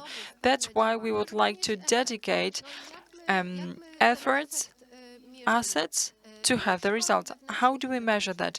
The number of internal and external trainings, the number of training hours per one workplace, and that has to grow 5% on a yearly basis.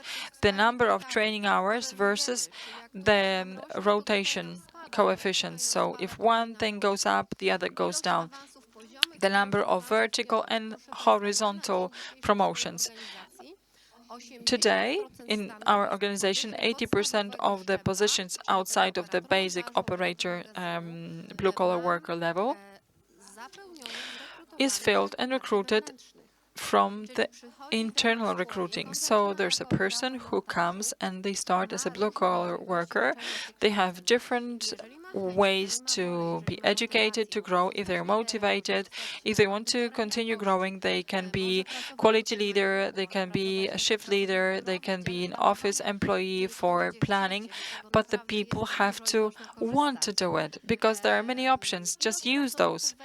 The number of employees versus the number of training hours, monthly, yearly cost of trainings. This is how Polaris does it. Polaris is a huge American corporation. We are a big organization.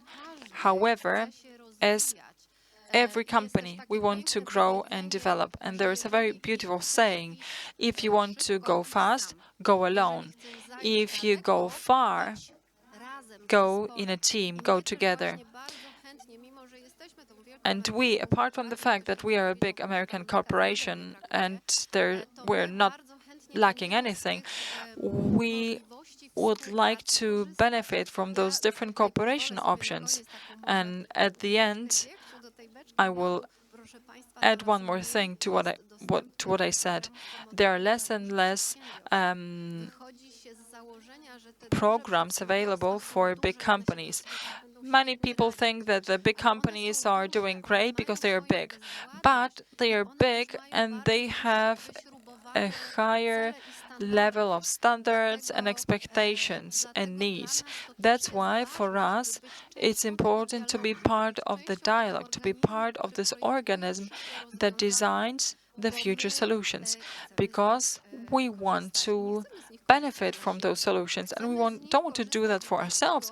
We want to use those solutions so that our employees can work in our company, so that they are happy, inspired, so that they have something more.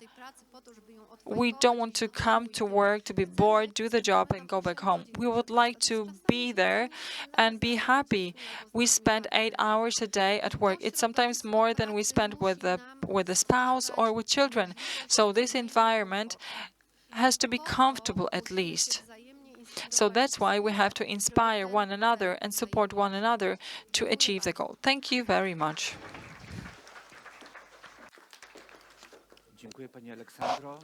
Thank you very much. Well, your presentation gives us a lot of things to reflect on, and I think your practice is very interesting. It's very practical and rational. Now, we have a very interesting presentation to be delivered by Agnieszka Wojtal of the Institute of Educational Research. Now, this will be dedicated to qualifications, whether this should be standardized. Well, I will try to address this question. I'm representing the Institute of Educational Research.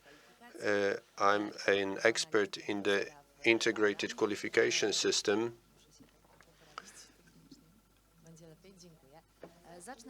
I will start by posing a question. Is standardization of qualifications something that we should go for? Well, the answer is yes. And this actually is happening. The systemic tool that makes it possible to standardize qualifications is the integrated qualification system, which was enacted based on an Integrated Qualification System Act of 15 January 2016, the purpose of which is to try and uniform all the qualification systems in a country. This systemic solutions is aimed at increasing the level of human capital. It's done based upon the recommendation of the European Parliament. So this is not our national tool, but a European tool that allows our qualifications to be comparable and be equal to the qualifications that are attainable in other member states. Why is it so important? Well, I think I'm wrapping up what's been said before, and at the same time I'm showing a tool that allows us to finalize the idea of lifelong learning, because we learn by three ways. This was mentioned by the professor of the Jagiellonian University. This was mentioned by the representative of the University of Banking. Well, we learn first of all by formal education as we graduate, but we also get some education via non-formal measures. And last but not least, which has been emphasized today and highlighted, is that over 76% of grown-up adults go via or through informal learning processes by working on by learning on our own and at workplace. If we look at standardization at workplace, it has always been there. As we also graduate from a certain level of formal education, we need to take a necessary test in order to get a diploma or pass the school leaving examination. If we look at non-formal education, well, it's not so obvious that there are some qualification landmarks. We know that there are training courses where it's necessary just to attend or pay for the course in order to be credited for it. And what Alexandra said and what the representative of the University of Banking said, a major bottleneck is to make qualifications credited on the labor market. This particularly is visible if applicants go through recruitment processes, because recruitment interviews with a future employer are very important. And during these recruitment processes, an applicant needs to demonstrate his or her license or credit for the previous training or educational period. So this standardization that is allowed by our system is crucial because please note that we learn via 3 paths, but at some point someone who is a third-party representative should verify and check. And unless it's checked and verified, we can, or our employers cannot be sure of our competence. So it always has to be subject to a third-party validation, or in the case of schools, final examination, which is then certified by a diploma, by a license, and only this becomes a formally recognized qualification. Now, we have on the next slide 2 main certification tools, validation and certification. And if we look at non-formal education, the integrated qualification system allows us to certify qualifications acquired by reading books, by searching the internet. Well, validation, as we see, is a verification if an applicant has acquired necessary qualifications regardless of the learning method. And after a positive validation, a person can be certified. In this process, the applicant gets his or her qualification officially certified. And I think what's most important on this slide is that there is no qualification in Poland without the validation. And this leads us to another standard, that is the definition of qualification within the meaning of the Integrated Qualification System Act. So the qualification is a sort of learning outcomes in terms of knowledge, skills, and social competence. Social competence understood as a set of attitudes, approach, and also acquired informal education, non-formal education, or through informal learning, lifelong learning, which meet the requirements set for the qualifications concerned and whose achievement has been verified in validation, verified by validation, and formally certified by an authorized certifying body. This is a quotation from the Act of Law on the Integrated Qualification System. Now, in the system, we have 2 types of qualification. The first one are full qualifications. And here, as I said, we've had the standards forever. So these qualifications have been included automatically. But on top of that, we have also partial qualifications, which have been regulated. They are established by separate regulations. And these regulations specify what should be the principles to be met, and this, on the other hand, is defined by the minister in charge. We have thus school and academic qualifications based on the type of school or university that a person graduates from, and here the verification is conferred on the basis of the educational system and higher education. We have also craft qualifications, and here there are defined some standards based on which a given craftsman is given his or her qualification. And then we also have market qualification certification, which is not regulated by law. It's established, it's standardized by training centers, and these are to respond to the requirements of the labor market, and such qualifications are conferred by training institutions. Here today we have an entity that is also active in that area. It's a multi-service company. We see that there is some competence gap in that area, and there are also requirements for employees of multi-service to have certain skills certified.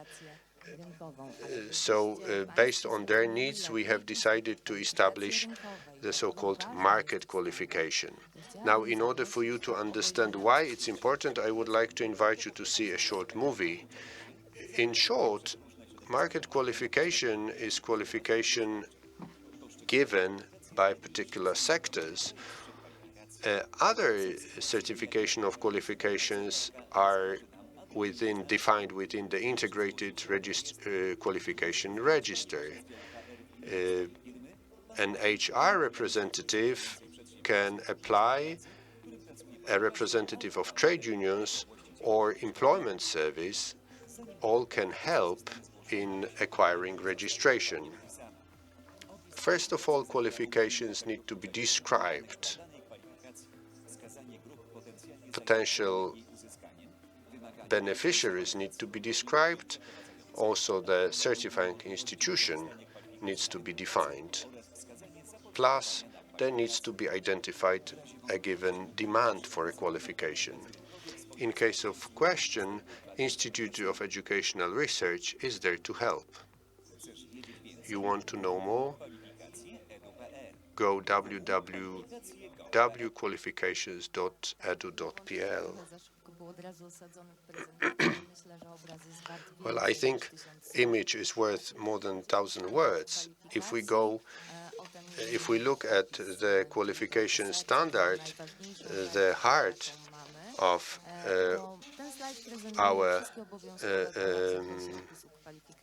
our interest, here we have a list of elements of qualification description. I would like to draw your attention to 4 key elements which will be most important for standardization of qualifications. First is name of qualification, its separate individual learning outcomes, sets of learning outcomes, and demand for qualification. Why these 4 elements are so important? Well, a market entity, which is the first one to describe a qualification, which will go through this ministry screening and industry screening, expert screening, then that entity will propose a standard, but then the standard will be standardized by the national standard. And then any entity will have to follow the guidelines. So it's very important for us to make sure that the standard is formalized in a very well thought and precise manner. Now, why do we need this, and what are the benefits? If employers are here, they can immediately see the benefits coming out of it. But the first market qualification, so qualification which does not take into account how a given person learned the skill, whether via formal, non-formal, or personal learning. So the first such industrially related or market qualification is furniture joinery qualification. Now, anyone who holds this qualification under the National Integrated Qualification System will be certified to be an expert in joinery installation. Now, we work with various stakeholders to develop certain standards. With some other entity, I wouldn't like to reveal the name of the company, but it's a training institution from our region. But we've been working for 2 years with them, and now in coordination with the Ministry of Climate and Environment Protection, we have been developing a qualification for wood cutting. So this will be a qualification for woodcutters. It seems that qualification in this area is not regulated at all, so anyone who has undergone a training can work as a woodcutter. But all of us should realize that there are very frequent accidents at work if someone does not do it in a skillful manner. So we have, keeping that in mind, proposed a formal qualification. We try to take it under control, to somehow regulate it in order to formulate the relevant standard. Now, what are the features of certain diplomas of qualification? Every document that is issued via the validation process or certification process, or in the case of schools, school leaving examination diploma, has certain designation under the Polish qualification framework, PRK.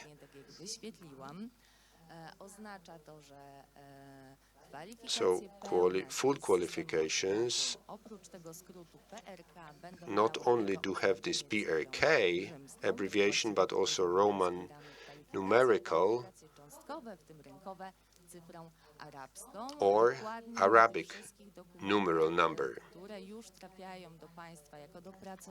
And you, as employers, get documents with the designation of the Polish qualification framework, stating what is the status of given qualification certificate.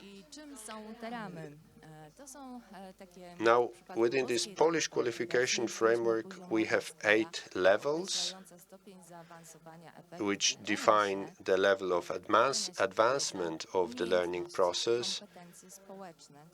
It also reflects the level of skills, and the higher the number, the more advanced skills and the more advanced operations, which is then also related with larger independence and scope of responsibility of a given employee. So based on that level, you as employers can also verify and validate the skills and advancement of your staff members.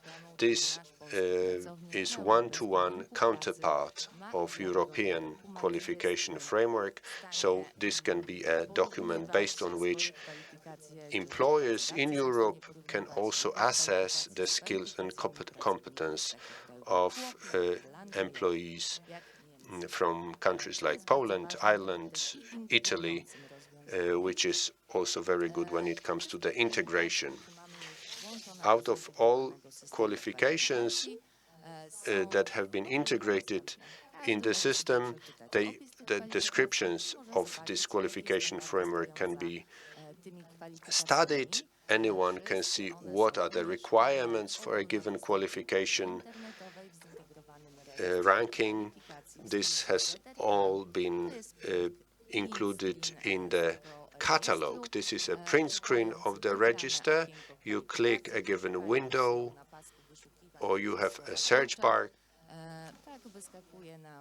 by keywords, and you just enter a given specification relevant to the given qualification level.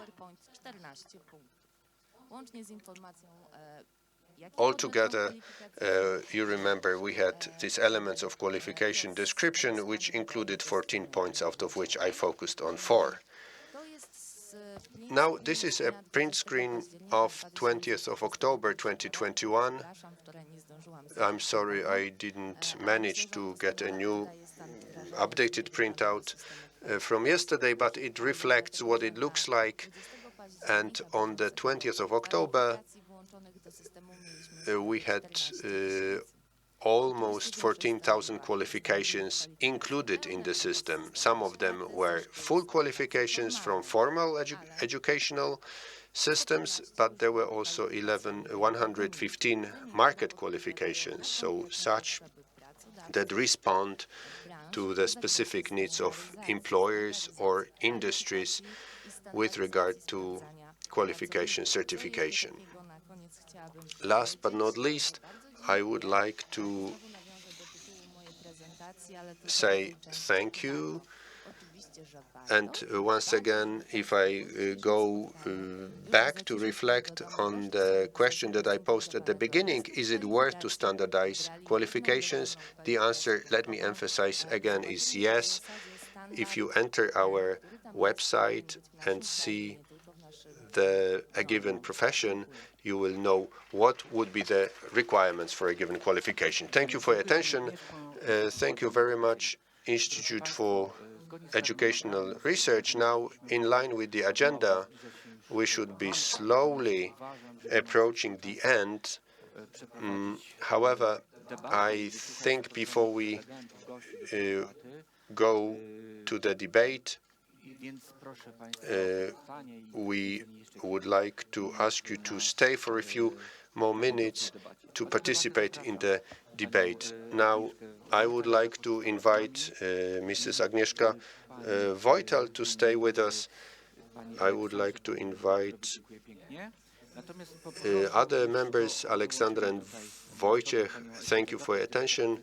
May I please ask Elżbieta Gabryś of Powiat Employment Service in Kluczbork, Alicja Żak-Łykus of Opole University, Lesław Tomczak from the Regional Education Support Organization, Anna Majer-Łabuś of Lewiatan Confederation, Professor Kocur of the Jagiellonian University was supposed to participate in the debate, but since he had to report to his other duties starting at 12, he will not be able to contribute. Now I would like to pass the floor to Irena Wolińska, expert, labor market expert, so I would like to ask you to moderate. Thank you. It's quite a challenge. Out of 45 minutes, we will have to boiling it down to 5 minutes. I think we are concise, we are very efficient, but we will try to somehow be flexible about the time frame. Maybe it won't take us as long as 45 minutes, but if your patience permits, we will at least take 30 minutes. Is it sure that the professor had to disconnect? Okay, well, he's not with us anymore.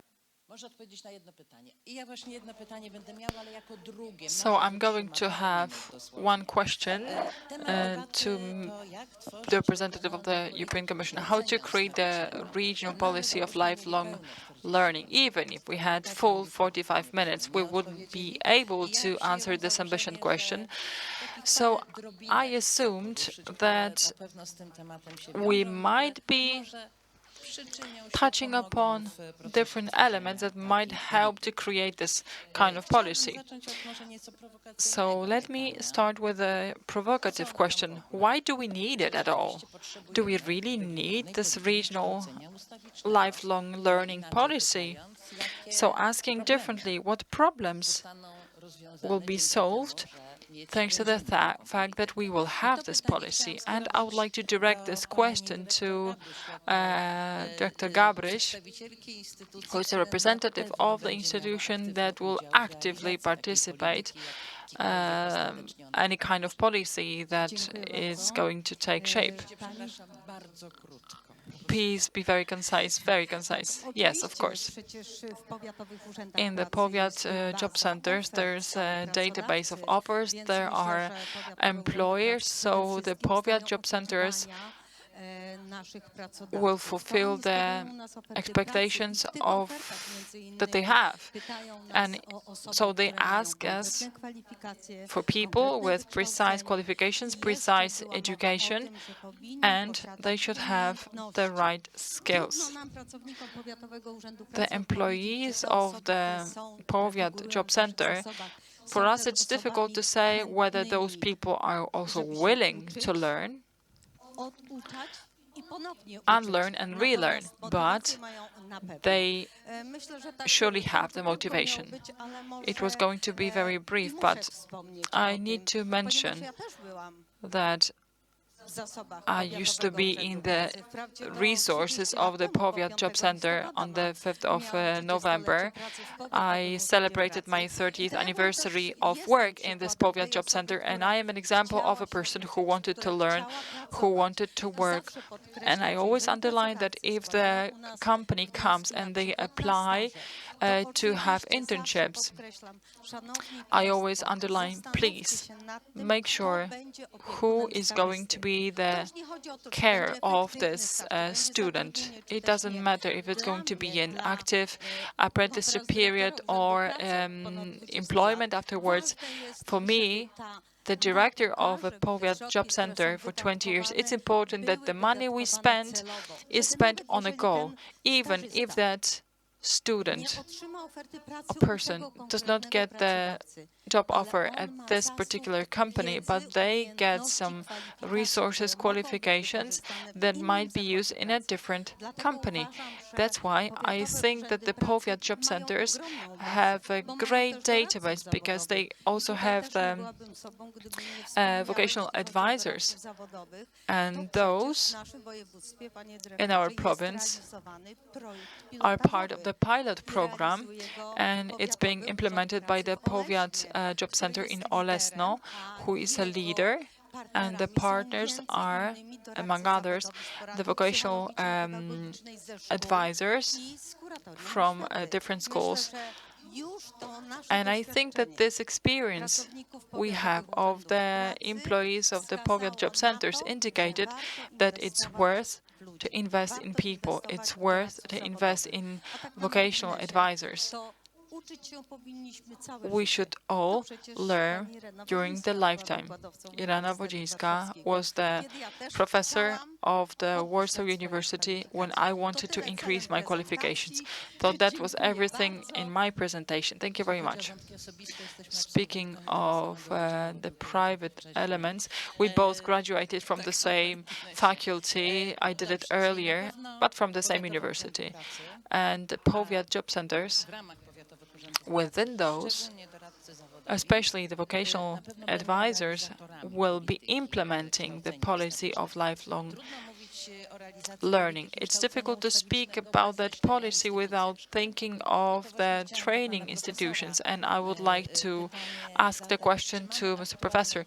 Do we have any updated information about those institutions? Because you used to have a model about the status of the trainings that are offered. I don't know if that module was repeated, but if you could say something more about that and whether those institutions are reactive as they used to be, as we stated, or their offer really addresses the offer of the employers, as you say, are interested most likely in the general skills. And Alexandra mentioned about that, what they will have to know. I'll teach them here in the factory, but I want them to want to learn. So could you please touch upon that? I'll try to be concise. I should say that Professor Dworek is not here and they're dealing with the topic. But the institutions are being investigated. We're researching on that and answering the question about their condition and situation. I'll tell you how it looked like during the pandemic period. because the situation of the companies changed a bit, and the companies started to train people online and pay more attention to internal trainings that they can implement on their own. But surely the training companies are there, they are implementing the trainings, conducting the trainings, and their role has been powiedziałbym, że nawet w dłuższej perspektywie nie zmieni, ona będzie po prostu musiała istnieć, te firmy będą musiały istnieć i wspierać nas wszystkich. important, and they will have to be supporting all of us dealing with the job market, us dealing with the development policies, us employers, and they will be supporting us because not all the trainings can be done with your own internal resources. You also have to pay attention to the structure of economy, like in big companies that have their own internal training departments, but in smaller companies, and the majority of those on the market, of course, they have to use the services of the training companies. And can you respond to the reactive or creative ways? I remember that from a different module you did. You said that there are companies that or the training units that are reactive to what's necessary, but there was not much creativity and being in front of the needs or creating the offer or suggesting that this is the right direction where we should be growing and developing ourselves. I would say that the situation is kind of similar. So the training companies respond to the needs of the companies that come and say that they would like to get some trainings. They don't shape that much the working sector. Depending if there are bigger companies, smaller companies coming with some training needs, but I have not noticed any major changes here. It's a pity that you will have to be leaving us, but if you can stay, we might be coming. Unfortunately, I have a meeting that I have to prepare. I would love to participate in the debate, but I have a different duty plan. So thank you very much for this part. Thank you so much. Bye-bye.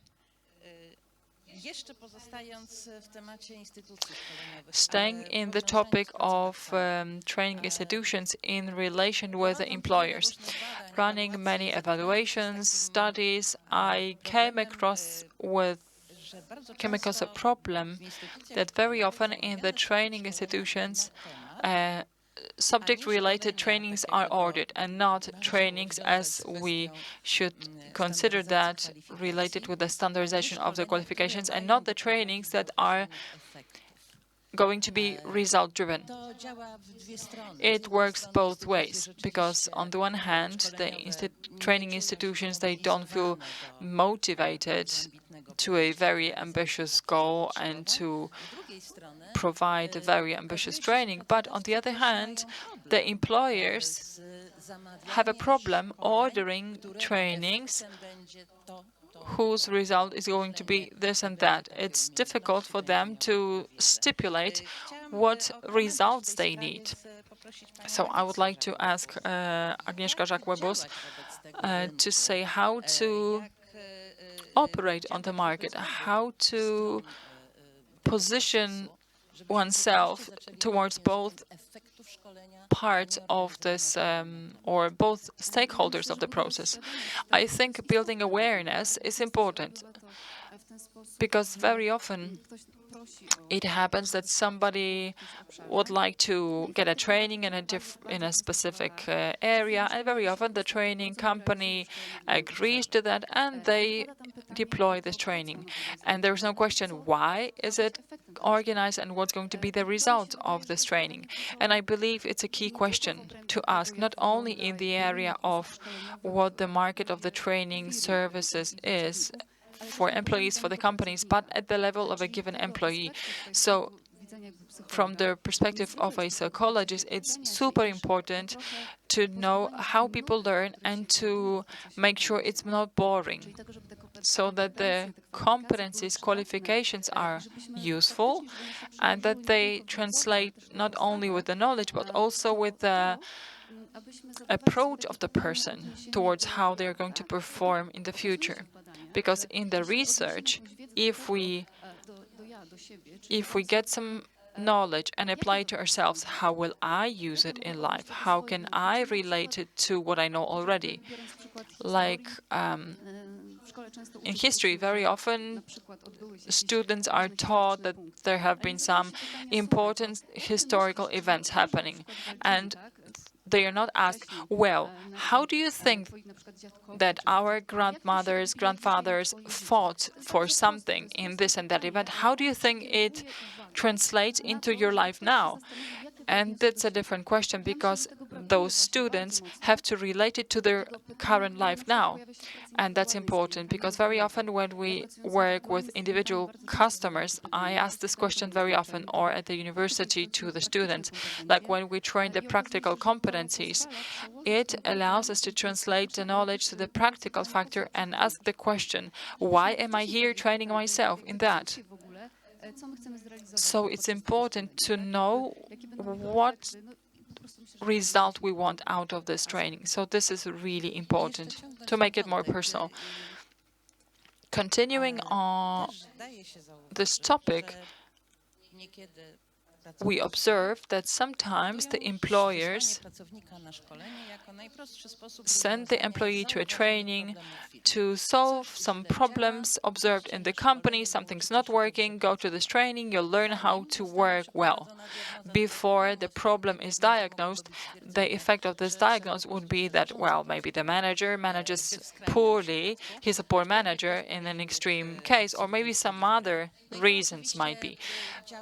And usually it works just like Madam Moskva said, this is one of the demotivating factors to attend future trainings, because that person will go, they'll learn everything, they'll come back, they'll want to apply the knowledge, and the people will say, no, no, no, we've been doing that in a different way for so long. Don't push this option too much. That's why I would like to ask a question to Madam Mayer-Łabuś as a representative of the employers. How do you perceive that? What can be done to change it? Because it's also a very important challenge for lifelong learning. Ladies and gentlemen, I am in different roles today because I'm the director of a beauty company. We try to support in a commercial way that's connected with the distribution of products. We try to support the beauty sector in their development and fighting the deficit of the employees that is very much affecting the sector.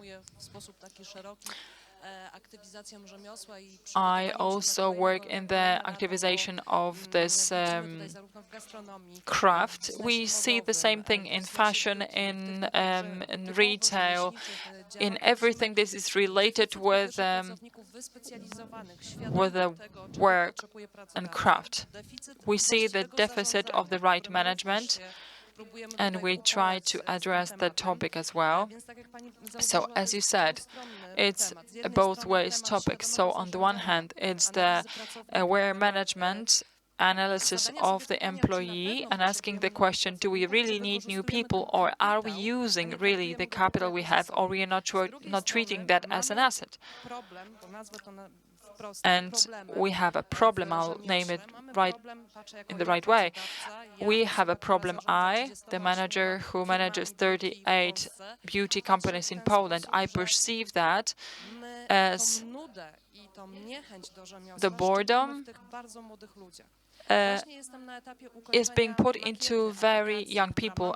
Right now, I'm finishing an outlay of applications that maybe through the management of the Opolskie region, maybe at the level of the ministry, will be able to do it.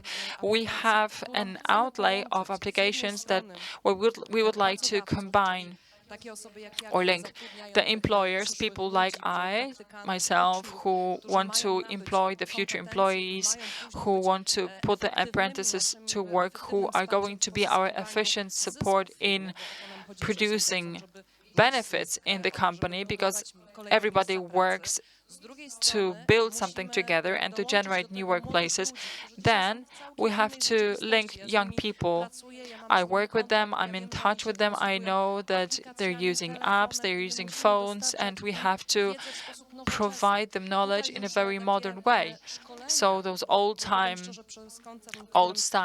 trainings, because through the company where I manage the growth, we deal with it. The typical trainings, like workshops or crafts workshops, like styling workshops or dyeing hair workshops, those workshops are not efficient. Right now, in 60 beauty salons that I take care of, I'm testing a different kinds of cooperation between an employer, apprentice, and the parents. So we give very clear path for the employer what they should do so that the future employee is properly trained, and on the other hand we give the right package of knowledge in PDF files. For now we send it via email because we don't have this app created yet. I hope that with some kind of resources that we need, we'll be able to deploy that and finalize that. So we give ready knowledge that we provide in a very modern way by Prezi, by Visio, through interactive games where the apprentice can click on the test, and this is how they are in this digital online reality, and through that online reality they can learn. So in my opinion, what we have mentioned, everybody, as we all agreed on, first of all, the competency and not the profession, competency that is broadly understood and delivered in a non-boring way, which now is a challenge, especially for young people, and the awareness of the employer who needs to ask a question: why am I doing this training? What's the result I want to achieve for my company? Because all the companies I work with, first of all, I first assess their employees, I analyze the development of every person, I plan the development path for every person, and then we speak about investments, because every training is an investment. Doesn't matter if it's EU money or your own money, it's always an investment. So we plan this investment, and at the end I teach them how to monitor this investment. So what's happening at the end? So what's the return on investment and what result it brings? So I hope that we mentioned many interesting topics that close the loop of the activization of people in trainings, and I hope that the awareness of the employers and providing modern methods would allow us to use the potential better. It's very important what you're saying. I hope that we don't move to hair trimming on the internet, but we can, for instance, design the hairstyle through the geometry of faces, and we can do it through different apps. I hope we don't lose the conventional skills of communication that in the vast majority of professions, at work and outside of work, sometimes boils down to the fact that we're sitting one to another and sending memes. But right here, the manager, the employer, the managing person is responsible to foster the practical part and not die in the online world. I would like to add one more aspect about the awareness and the self-awareness. I have the feeling, and recently it's been surprising me a lot, whether I work with individual customers or students. Sometimes I speak about very trivial subjects like relations. Sometimes I feel even awkward to mention the topic, and in this work, looks like it's missing, mostly. In those training rooms or working directly or in different experiences, it turns out that the basics, the fundament, I see it, and the study reveals as well, that people don't know what they have impact on in the environment. We don't even realize, as managing people, how much impact we have on the people in the organization. COVID times were very important because being able to mentally adapt to the changes was super important. Recently, I read the research of Charlotte Bacher and the effect of self-fulfilling prophecy and how they were applied in the research. So in that research, what was checked? The way of thinking of the leaders, what the leaders think that the employees do on the other side of the online world. So if the leader was convicted that the employees do nothing on the other side of the computer, and they were doing nothing. Yes, precisely. They were doing nothing if the manager was thinking that they were doing nothing. We all know that the attitude of the coach, of the teacher, affects very much the results of the students. Here it was the same. In the working environment, the approach of the leader affected very much the results of the team. So if there was mistrust, then the micromanagement start. If there's micromanagement, we have the wave effect. So there are many dysfunctions in the team. And I think that according to what I see on the market, it's been really important that people on the trainings are like a sponge and they say, yes, I'm aware of that. I do it the same way. So what do? We show the people the experiences and we show them how they perform. So the first thing is to realize that I know I don't know. Oh, sorry, I don't know that I don't know. And based on that, 70% of society stayed there, which is also a challenge for us. It's important because it's significant to be aware of the fact that I don't know. So this is the incompetency I'm aware of. So then the next step, what am I going to do with that? Training people in the beauty sector, I meet people who are successful. There are people who very often are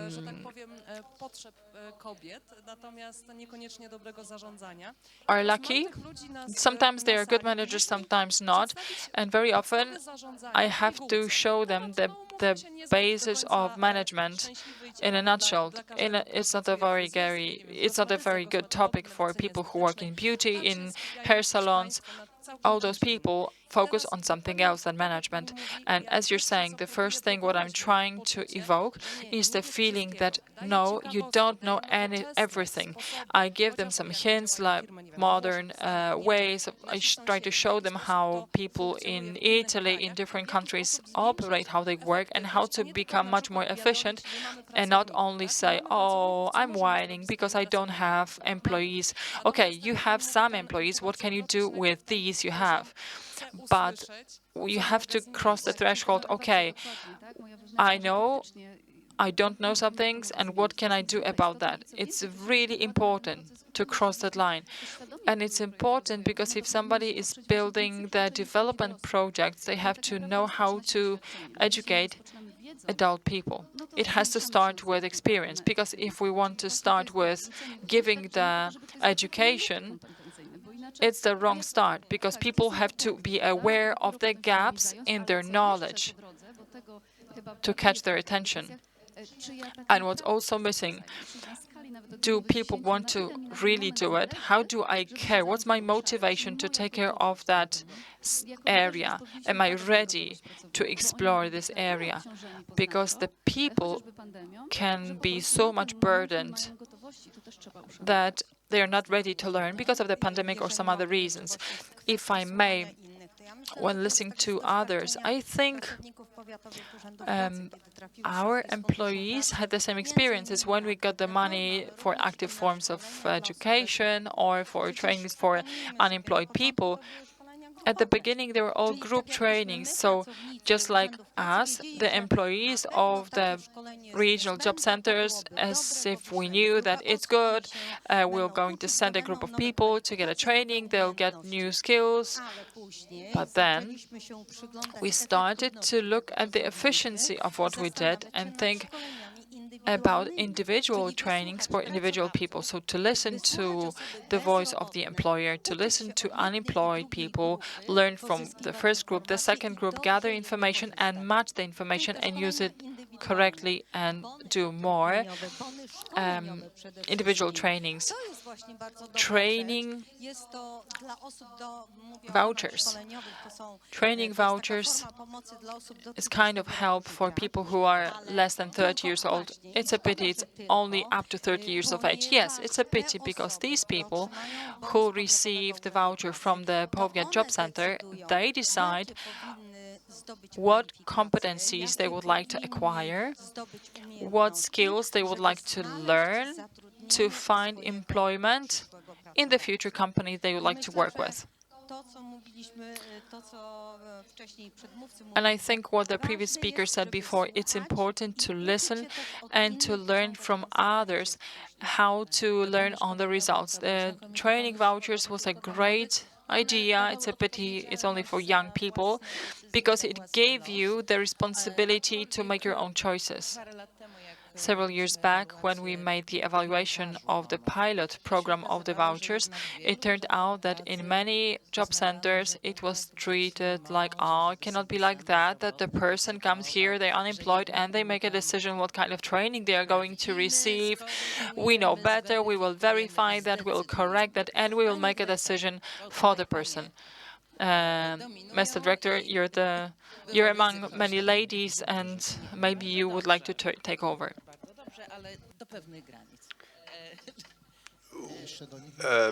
We need to keep balance between the sex of the speakers.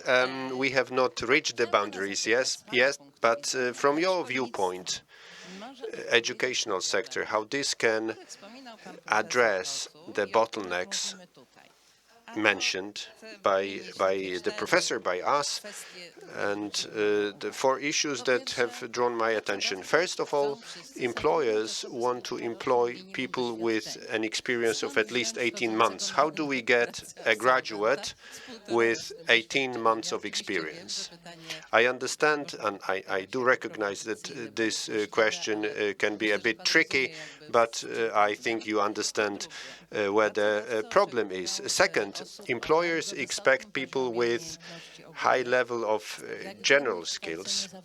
And as we know, in vocational education, there is very little room and time for training people in terms of general skills. Well, the general skills, universal skills are important. Third question, what to do in order to make sure that schools, to a larger extent than so far, prepare for lifelong learning, how schools teach students how to learn, and last but not least, what about boredom and fear? The boredom and fear, can this be eradicated from the Polish schools and from the mindsets of people entering the job market? Well, you have posed quite a lot of difficult questions. Probably would take me 1.5 hours to address them. But our team for the regional unit for support of educational center is a partner of local employment service in Olesno as regards applications for craft. I invite you to join our task force. We can think of launching some activities together, and technology, digitization will intermingle with human skills. The happiness manager is not very far from the formerly known coach or psychotherapist. Now we just call it differently, happiness manager. The task of this person is what to make people feel happy, and the difference between feeling happy and being happy is crucial. Now, in reply to your first question, how employers should get employees which are fresh graduates and have 18 months of experience. Well, in the past, we suggested that in Opole we create the so-called vocational window, a window where graduates pick up requests from the population and perform given activities for the population. And this would allow graduates to learn some new skills in order to gain some experience. This would be our answer to the needs of matching the supply and the demand on the labor market. In the case of students, it's what Marshall Buwa said, students should be working for companies while they are studying. So this will allow people to acquire some experience during their educational period. We should also change the mindsets of people for them to feel the need of continuous education. And we should start from kindergartens, actually. So at the moment, we have vocational guidance centers at schools that are a link between schools and employers. We want to establish guidance support centers at schools, and this will be a link between pupils and academia and universities, and this will allow pupils to develop a sense of them being authors of the life. A vocational and educational counselor needs to go down to the grassroots, to the elementary school, and this process should start at elementary school. We are speaking now of what we should have, but it's still missing. Well, generally, it's all there. In the curriculum of the Polish school, everything has been foreseen. What is, however, our challenge is working on the mindset. Please allow me to say that, but we must not tell people educate, lead the region, be the leader, and at some point differentiate between the people we give the money to. That person is more brainy than that person. It must not work like that. Second, the educational system, regardless of qualifications, I think qualifications are world-class in a case, but education is a tool for us to check whether a person has acquired knowledge or not, and that's it. But if we are speaking of a nation of 27 million, not 38 million as we used to be, we must not manage education centrally. Educational sectors should be flexible. The Minister of Education once, I discussed with her, I told her, free educational system, liberate educational system. And she said, liberate the schools. Make sure that the schools are the focal point of teachers, students, and parents. And this is where we should do our work. To me, if we give teachers some freedom to create schools, to form schools, soon we will have totally different pupils and students. But education in each region is different, and I think each region should be free to form the local educational system, to create it also as we talk about certain professions, and the regional authorities should be free to form it as required, because a welder for maritime structures is a totally different structure than a welder in an automotive industry. So there should be some flexibility in that system, and unless we have a social trust, some society grassroots building, there will be no will on the part of students to increase, to develop, to grow. And with Mr. Kalski, we discussed about establishing a competence qualification center and talent identification center, which would allow us to tell parents that their child would have some would meet some good criteria to become, for instance, a surgeon or pursue some other profession. Or that support center would also allow parents to know what are the strengths and weaknesses of their child so that they don't force anything on the children in terms of their educational path. Now, vocational training, how to work on the developments of soft skills. Well, we have a new reform of the educational sector. In the case of vocational schools, I think the current version is better than the previous form of vocational school, because now employers were knocking loudly at the doors of the ministry in order for the ministry to change the vocational sector. But the technical secondary schools have gone towards education of geography, biology, forgetting or diminishing the importance of vocational subjects. And we need to do something about that. We have extended the learning period in technical secondary schools up to 5 years, but the final result of education quality will be lower than previously. And the question is whether this is the right thing to be done from the viewpoint of the society and from the economy, so that students are not bored or that they don't feel fear. Well, all of us are to some extent bored or fearful by nature, but on average, we get approximately 14 to 15,000 out of 20,000 teachers for various forms of training or retraining.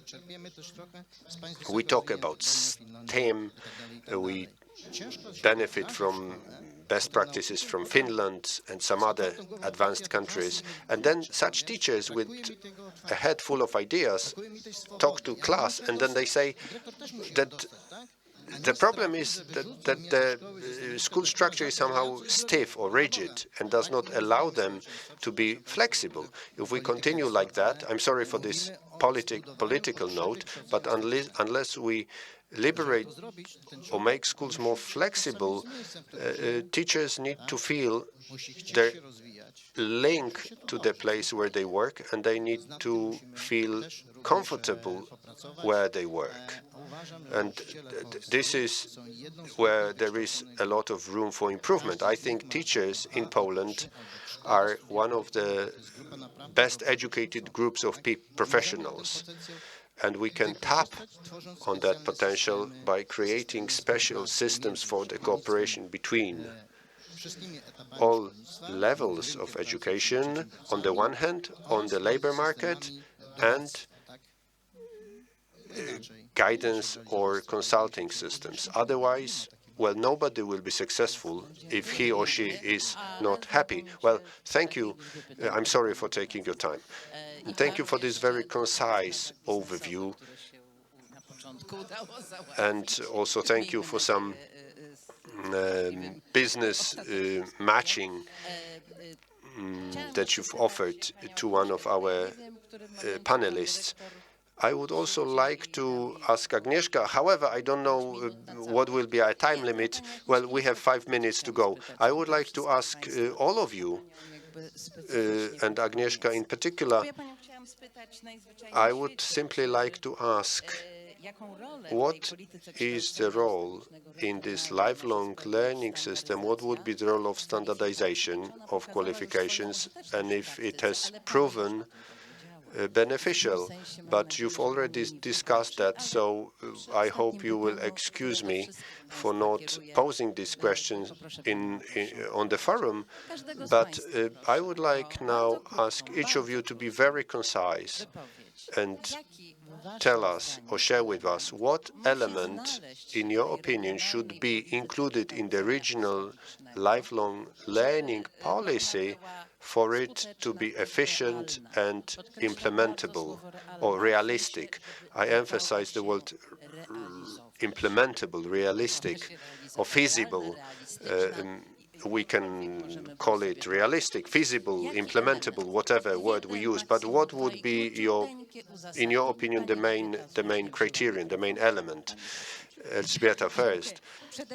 First and foremost, the team made up of competent people that will be capable of identifying the right path based on their experience from their professional, based on their professional walk of life. And I think some guideline would be competence of powiat employment services, teachers, business representatives, universities, and so that we have a interdisciplinary team representing various viewpoints and mindsets. But okay, so that would be the structure, and what should be inside, in your opinion? Within that structure, there should be a human and care for a human. Now, what shall I add to this? Just one key element. Well, I will stick to the concept that I came from, modern activization of the craft industry as one of elements which is important for the future generations. We are speaking about people who should be subject to lifelong learning, but I emphasize those who only enter the labor market, and we should make sure that they are assisted in becoming successful medium-level experts. We don't only need professors or doctors, we also need people with medium qualifications, professional qualifications, emphasizing the domain of craftsmen. I think what we need is cooperation, mutual listening to one another, and focusing on the overall picture and not some small particular interests. I think the holistic approach. So first and foremost, the human being and its environment in all areas that are critical for education, so that we listen to all voices and go beyond our personal ego. I should say that we should work on leveling the competence gaps based on local possibilities, based on qualifications that address the needs of the region, so that the human capital can validate whatever they have acquired in informal learning. All of us have such informal skills, and if we go to a certain certifying body, we could get an adequate validation of that. We should also foresee some trends, go towards the future, because Poland as a country, and this has been demonstrated by the pandemic, that we are in the wake of huge transformations, one of them being the digital transformation. We are going towards Industry 4.0, but digitization, the industry sector, the youth nowadays, the Z generation, which is clicking, which is using smartphones, laptops, TikTokers. Maybe we should try and identify what the needs are, what sort of staff we need, what sort of workforce we need in the light of future trends. Maybe already at this point we should forecast what needs will be required in the future and let us teach them starting from the kindergarten. Thank you very much. Well, I hoped that you will wrap up. I'm sorry for somehow missing you out during the previous sessions, but to wrap up the debate, but also the seminar today, I'm sorry for being a very tough timekeeper, but based on all your presentations today, I wish to start with the least optimistic, and hopefully I will finish off by saying some optimistic words.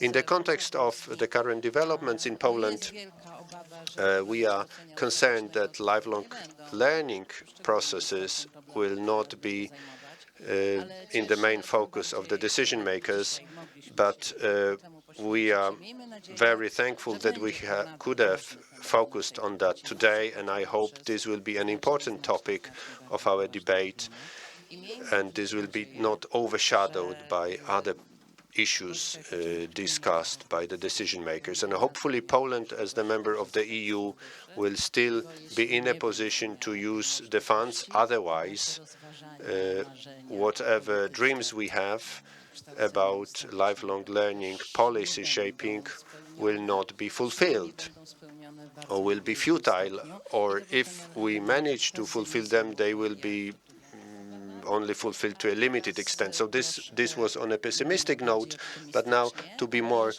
optimistic, if we look at the future, let us remember about the past.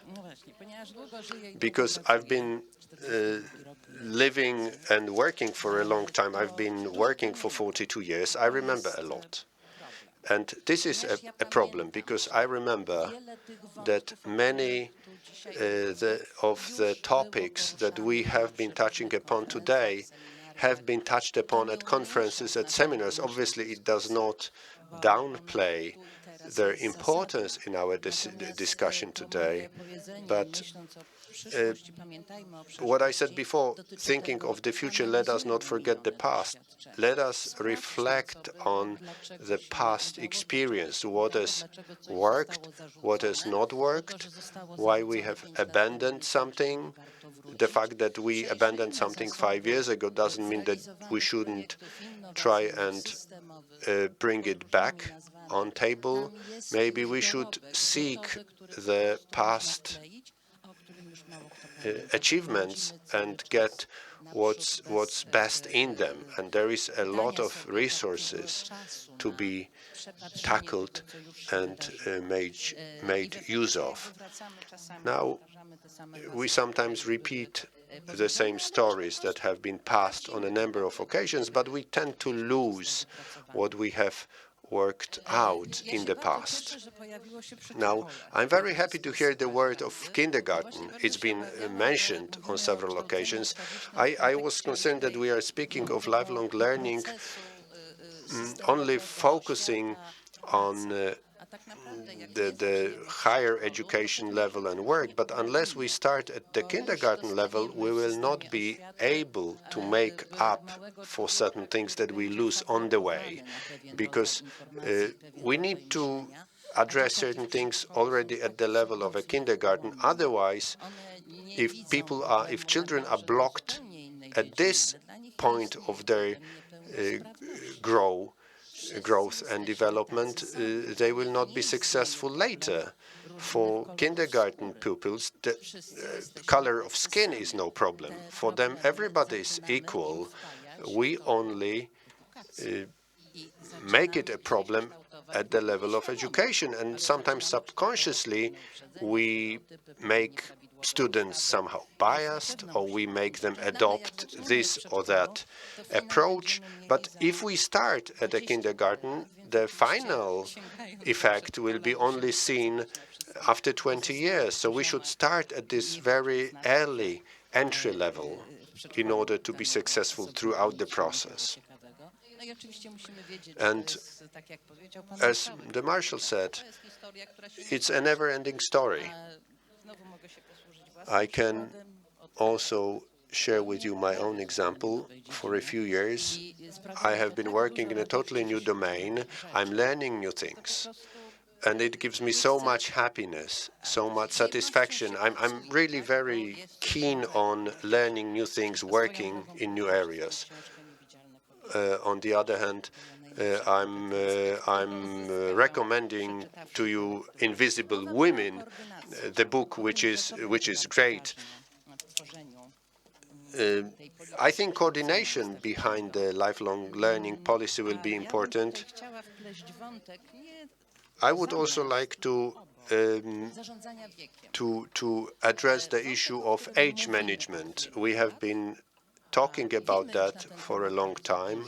We know a lot about that, but this indeed is very weakly addressed, and people are not aware of it. If you are talking about demographic issues, age management, keeping elderly people on the labor market, using their potential is critical. And I think that might be an interesting topic for us to touch upon during the next vocational forum. And my very last comment, if I may, we've talked that promotion of vocational education is required. We've mentioned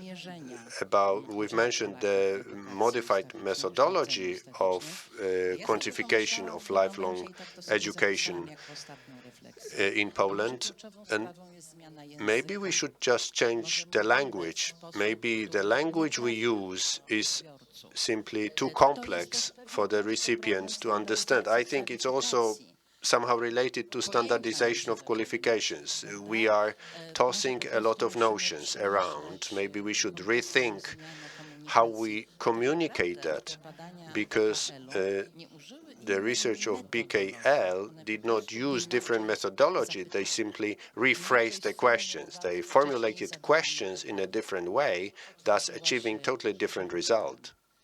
Thank you very much for your attendance. Thank you for your attention and for your contributions.